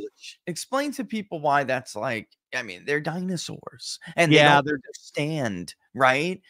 Explain to them why that's inescapable. Yeah, you got it. I mean, so they, again, we're always going to have some kind of ideology, but the idea that you're going to have this meta ideology, you know, this, right? You know, that the world is going to conform to. I get this all the time when I'm talking about what's going on in China or Turkey, or Iran, or Russia, or what have you, or India. I'm like, guys, they're not. If politics is downstream from culture, obviously they're going to have a different politics. It's trying to understand why they have that politics and the like. And that's it. The ideology that used to define our politics, again, just things like reason and restraint on political power, a focus on institutions and the protocols by which the institutions are supposed to play. That's all fine and dandy, but that's not how people are thinking anymore. That's not governing the way we do politics anymore. And it's largely, the technical term is re-territorialization. Our politics are getting increasingly re-territorialized. So in most of the 20th century, we went through a process known as globalization. And what globalization does is it disembeds political decision-making away from the local, and it relocates it in the hands of more or less a managerial elite. And we saw how they used economics to their advantage. With it, JD was talking about it brilliantly last night. As a matter of fact, Tim Walz was agreeing with him the half the time. Even liberals were like, well, then why don't you vote for him, Tim? You know, they were so upset. But they instituted this global division of labor where they sent our manufacturing and industrial jobs overseas. Again, Ohioans didn't vote for that. No.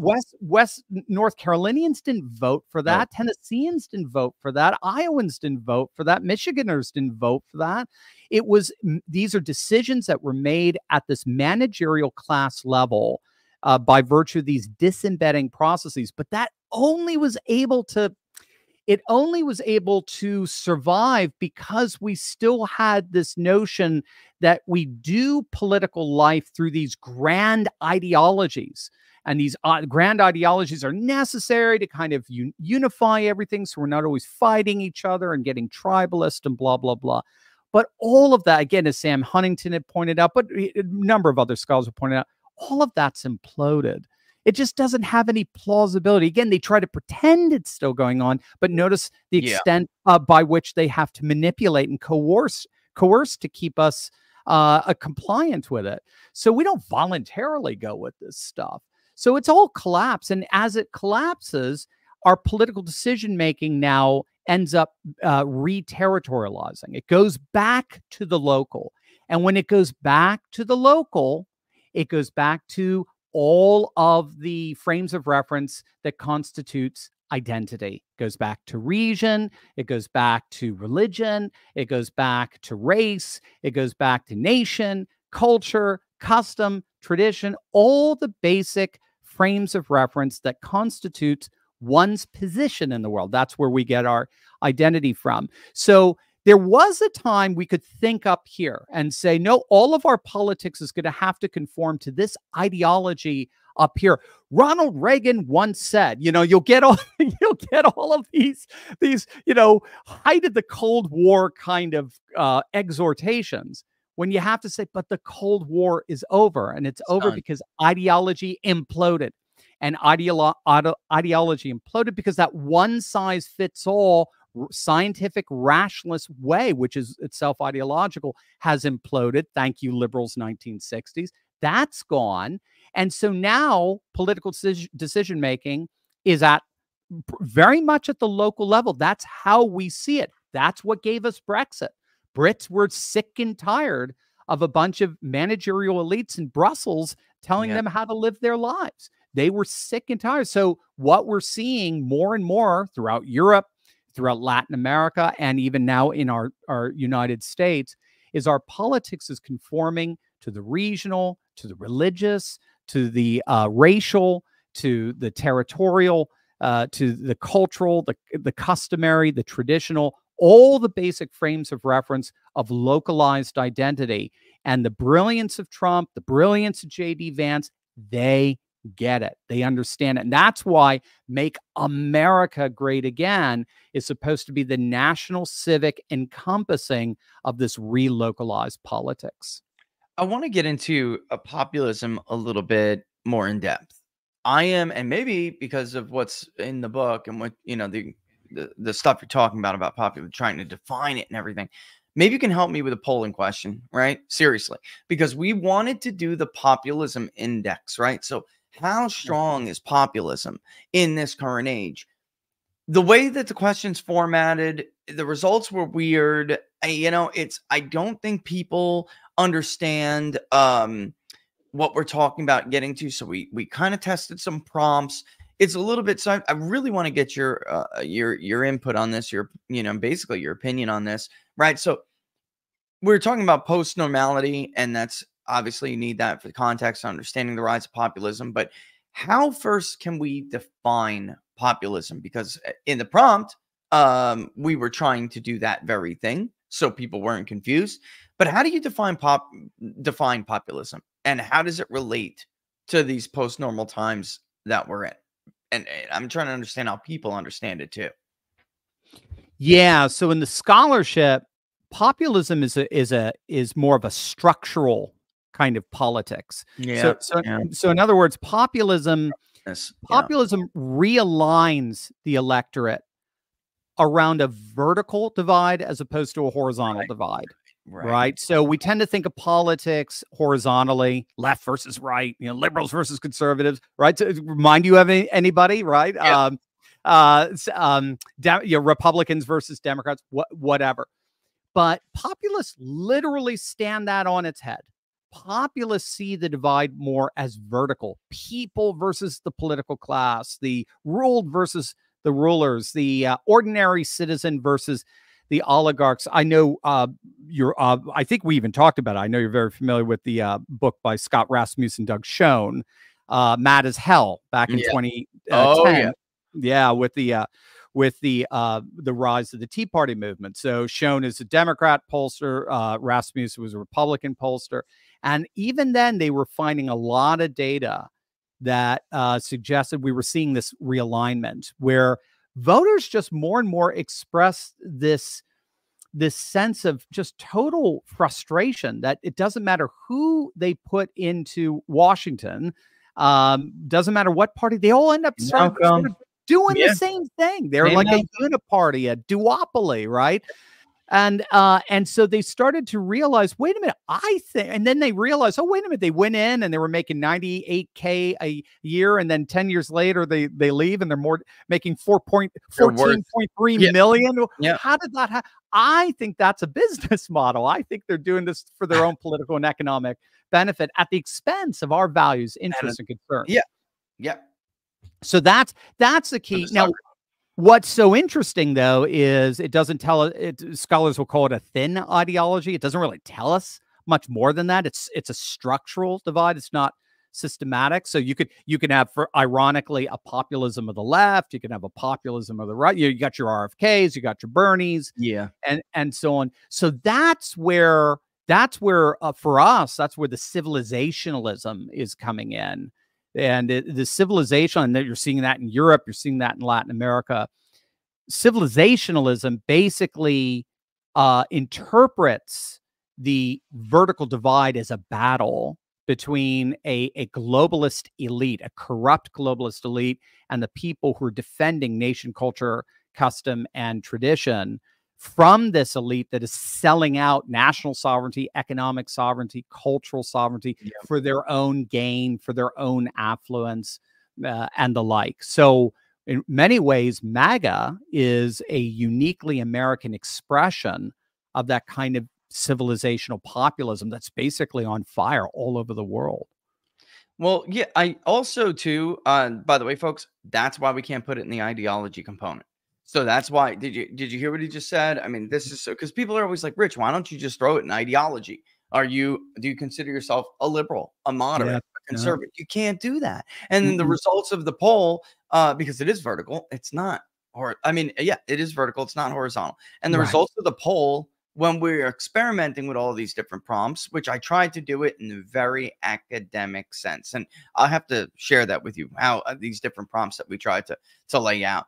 But I feel like there's an inherent bias when people answer this question, because it's now become part of media, a little bit discussion, and it's skewing people's responses. Like, they want to go back to their respective camps because the public itself doesn't understand vertical, not horizontal. Right. So they want, we know that there are more right-wing populists probably now in the country than left-wing, yet each one is interpreting it in their own weird way. You know, you have some traditionalist Republicans who are thinking, oh, no, but yet they are supporting populist policies. They just don't realize it, right? Very populist in nature. And then on the left, you have people who we know are populists. They don't realize that they've blurred the lines between progressivism and populism, and they view populism to be, aligned with Trump. So all of a sudden they're just like turned off to it. So it's difficult. It's getting difficult for us to really gauge,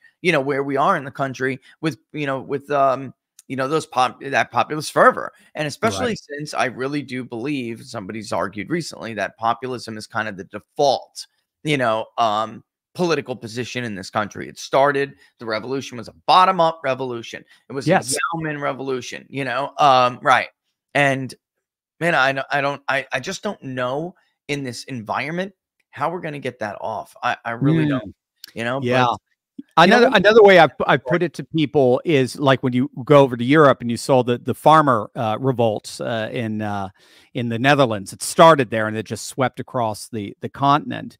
I try to get across them, again, these tend to be more on the right that I'm talking to with this. What I'm trying to get across them is, they're not revolting because they read Hayek. They're not revolting. The farmers are not rising up because they read Edmund Burke.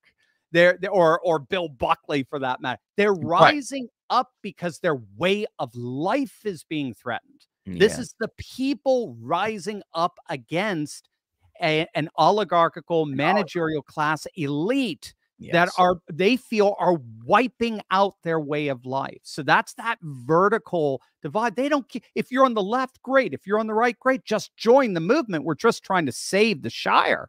That's the idea of populism. What a great way to put it. I guess I can, move on from that a little bit. I don't know what time it's 1:54. I got you for a few more minutes, I guess. God, I could keep this up for another hour. I really could. Look, you're using it, and you used it before, I believe, civilizational populism you use that term to describe not only the MAGA movement at home, but populist movements abroad in Europe. I guess what is driving its growth beyond that? Is it just this growing divide? I always tell people that the ruling class is not listening. So the longer they don't listen, the more it's going to fuel this populism and this divide. Right. I mean, why? I guess people sit around wonder, why won't they listen, Steve? I mean, I guess it's just their desire to preserve the status quo. I don't know. What do you think? I mean, they're doing okay. For them, they're sitting in a place of comfort. They're sitting in a position of privilege. Why the heck would they? And I don't. The only thing I get confused about is, why wouldn't they understand that their position is tenuous? Like, you know, maybe they just see it as an all or nothing situation. And if they respond at all, it indicates that people have legitimate grievances, so they can't, and they just have to crush it. I don't know. What are your thoughts? I think you're on to it. So what's animating these civilizational populist movements is the common factor is it's a response to globalism. The reason why we're seeing it all over the world, this revolt, the civilizationalist revolt all over the world, is because they are revolting against something that is all over the world, which is by its nature globalism. And and globalism operates by the very, very holistic dynamics. It's got that disembedding that dislocates political and economic decision making away from the local and puts in the hands of the managerial elite. It's got that global division of labor where it sends manufacturing and industrial jobs overseas, but also reallocates finance in our cosmopolitan urban centers in the global north, leaving rural populations highly unemployed. But at the same time, they also denigrate our cultures, customs, and traditions. Oh, absolutely. With what they call emancipatory politics. And again, this is kind of this crusader. I mean, John Mearsheimer refers to it as kind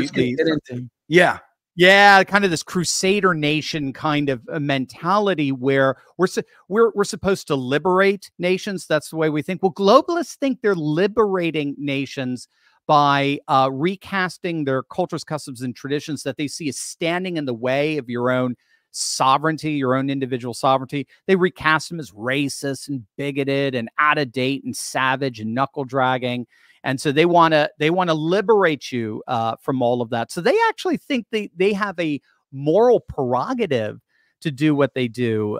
They think they're saving the most vulnerable and all of that. It's very ironic because globalism does have, people have pointed out, it has a fundamental contradiction. It will tell you that if you embrace globalism, you will be the most free of any human ever. At the same time, they also tell you, and you got to embrace it because globalism is inevitable. You can't stop it. That's that end of history Fukuyama thesis. And scholars have pointed out, I mean, astute scholars like, what's his name over at Texas A&M? I'll think about when I'm not thinking about it. But he pointed out, both of those can't be true. I can't be absolutely free and globalism inevitable, right? I mean, one is right and the other one's wrong. So that contradiction is working out in this massive backlash. And what's the backlash? People want their borders secured. People want their economy secured. People want their culture secured. Border, economy, culture, civilization. It's pushing back against all of the dynamics of globalism that basically take away the securities we were guaranteed by the nation state. We were guaranteed border security so we don't get marauded and invaded. Right, exactly. We're guaranteed economic security, so we have good standard of living and material conditions. We're guaranteed cultural security, where everyone speaks my language and I can celebrate Christmas and Easter and have a sense of meaning and purpose in life. And all globalists have done from their high tower, all they have done is ripped away all of those securities. So the backlash is a new nationalism to re-embrace national sovereignty, a new populism to re-embrace that economic sovereignty, and a new traditionalism to re-embrace cultural sovereignty. That's what I think is animating the movements all over the world. Well, that's and what will become of these movements, I guess, is how we can, how we can kind of close this out. If Trump wins, I think it's a little bit more obvious to people, what direction, and not just here, but abroad, this is all going to go, because it's kind of like Trump winning and implementing some of his agenda, at least in America, will release some of that pressure, that just, but we're building up and building up and building up. But big if, because I actually think it's very unlikely to happen. If Trump loses, what will become of these populist movements at home and abroad? It's actually one of the reasons why I wrote the book. Because again, the misconception that I get from a lot, particularly in our crowd, is that if Trump loses, we're done. It's over. America's gone, and so on and so forth. And don't get me wrong, there'll be a big setback, and it's going to be rough, and they're going to be super confident. The blue America will be very, very super confident and the like.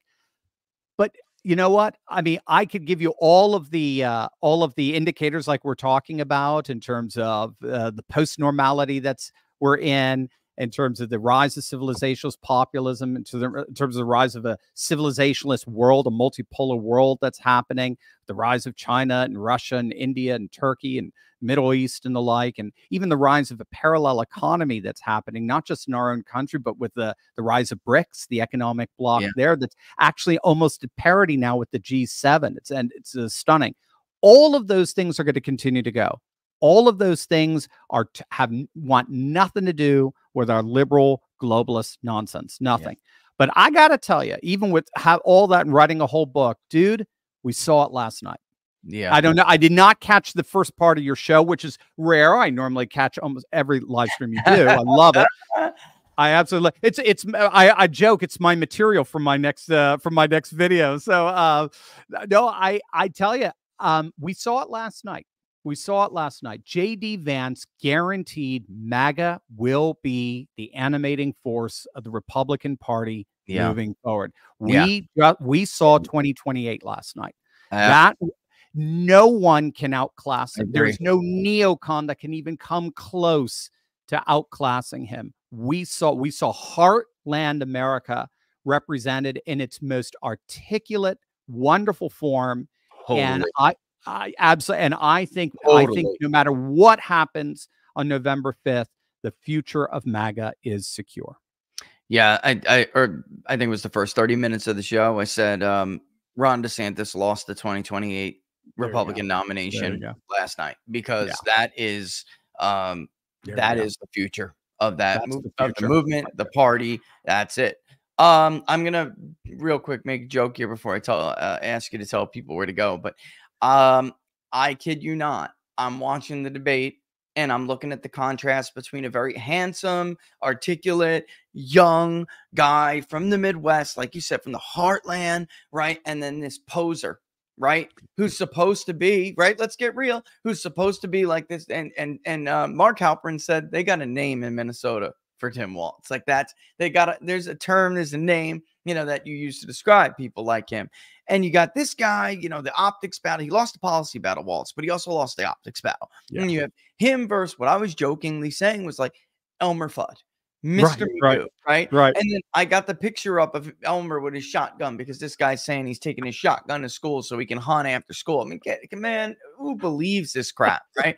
And I said that, and then one of my locals people during the show put up this meme, and he said, "Who said the perfect meme cannot be created?" And funny enough, you put on your Twitter feed, "That's all, folks," right? Look at what my locals member did. Look at what I'm at. I love it. I love it. I'm saying? I mean, it's so good. So crystal clear. We are all seeing the same thing. We're all making these images in our heads, these mental images. It's amazing how the human mind works, and it's amazing how body language, communicates. And this is what, look at that. Bugs Bunny, confident and ever, eating his little carrot, and that's JD with next to this guy who's just this clueless Elmer Fudd, pretender. It's just so perfect. So perfect. I love it. look, I got to thank you so much for coming on and spending so much time with us. This was like incredibly fascinating stuff. It's why I love to go on your show. It's why I love to have you on mine. It's just a level of examination that people do not get many places, and that's obviously why my locals people love you so much. Tell people where to go. What the book is. Obviously, I gave the title before, but tell people where to go, where to follow you, where to get the book, all of that, and come back soon. Come back soon, because this was great stuff. Thank you so much, Rich. Yeah, you could get the book at we do have a site called fight.turleytalks.com, fight.turleytalks.com. The funny part is I don't know if the book's on there. So go ahead and check it out. See, that's I can tell my team is all just slapping their head right about now. Turley's having his Tim Waltz moment there, but I was really at the Tiananmen Square, I promise. But no, you could go on, just go on Amazon, grab it, or it's in the bookstores as well, at Barnes and Noble and the like. And, or you can go and visit, my website, turleytalks.com. Just punch my name in, on YouTube and find my channel there. But, just as we're closing off with the kudos, dude, I always throw accolades on you, but you really, your work is so amazing. I'm so excited to see it. It's just spreading far and wide. More and more people are talking about it, dude. But you're amazing. My audience loves you. I name drop you literally every day in one of our 3 videos. At least once, I'm name dropping you because just the content that you're putting out and the analysis that you give is so good. Just keep up the great work, man. You're amazing. You're a good second to Laura. We all know Laura's the most amazing one, but let's be real. You're a credit to New Yorkers, that's for sure. I'm a Connecticutter, so we're a little north to you guys. I gotta tell you, I try to get her on. I understand her reasoning for not wanting to be on, but everybody loves her. Everybody loves her. She doesn't want to be recognized. She doesn't want to be, and I get that. I really do. But she's a blessing, and without her, none of this would be able to function. And that's just the truth. But I really appreciate the compliments, my friend. You as well. Right back at you, honestly. And you're welcome back anytime, as always. Wish you all the best with it, and I hope everybody reads it because it's just fantastic. Great. Thank you so much, Richard. Appreciate it. Thanks, guys. All the best. Dr. Steve Turley, ladies and gentlemen, go to his YouTube channel, go to his website. You could also just go to Amazon and check it out. Nobody's putting out stuff like this. Fight how Trump and the MAGA movement are changing the world. Nobody puts out analysis like this. It's like one journalist book after the other, right? One, I don't know what genre these people are in, but I mean, there's no serious scholarship anymore trying to examine the MAGA movement. I mean, you got academia who just hates it and just tries to denigrate it and explain it away in terms that can help them understand why their worldview doesn't make sense anymore. And then you have a gem like this, which you guys know just because you guys watch him all the time. His videos are posted to our locals channel all the time. He's just absolutely fantastic. He really is. That's why YouTube wanted to go after him. Let's face it. For those of you who don't know, demonetized. This is not a bomb thrower. This guy is constantly talking. And I mean, yes, he is, I would say, he's charismatic, but he's not like a clickbait bomb thrower. This guy is giving solid, detailed material. And they know it's not over the target. Number one. Number two, they know it's persuasive. In case you haven't noticed, he's very popular on YouTube. All right. He's got way more subscribers than I have. Not even close, in fact. All right. So amazing. That censorship culture that he talks about, using corporate America to get around the Constitution, to implement the censorship regime that they cannot do through the constitutional order, is very fascist in nature. And its end game is, and Kennedy, not for nothing, but RFK had gone up when he first announced it, gone on Tucker and explained it and articulated it just the same way, that this is like some soft form of socialism at the top, where central planning is going on and they're all living very cushy and everything's very good for them. And then below, you have this feudal hybrid form of like feudal fascism that's just oppressive to everybody else and leaves everybody else behind. And then they wonder why MAGA is what it is and is the force that it is. And I've said this in the past, I'll say it again. Look in the damn mirror. Look in the mirror. All right. All right, it's 2:10. Got to roll. Don't forget, 5 p.m. Eastern Standard Time, I'll be on Battleground Live with Sean Parnell. Okay? So do not miss it because you will love it. All right? It's going to be a good time. We're going to have a blast, as we always do. All right? So, again, don't forget to subscribe if you like the videos. Like them, share them far and wide. I haven't looked at the public polling project in a bit. I figured by the rate that I was seeing contributions that we were going to be fine and funded for the Pennsylvania and the Rust Belt poll and whatever and the national poll.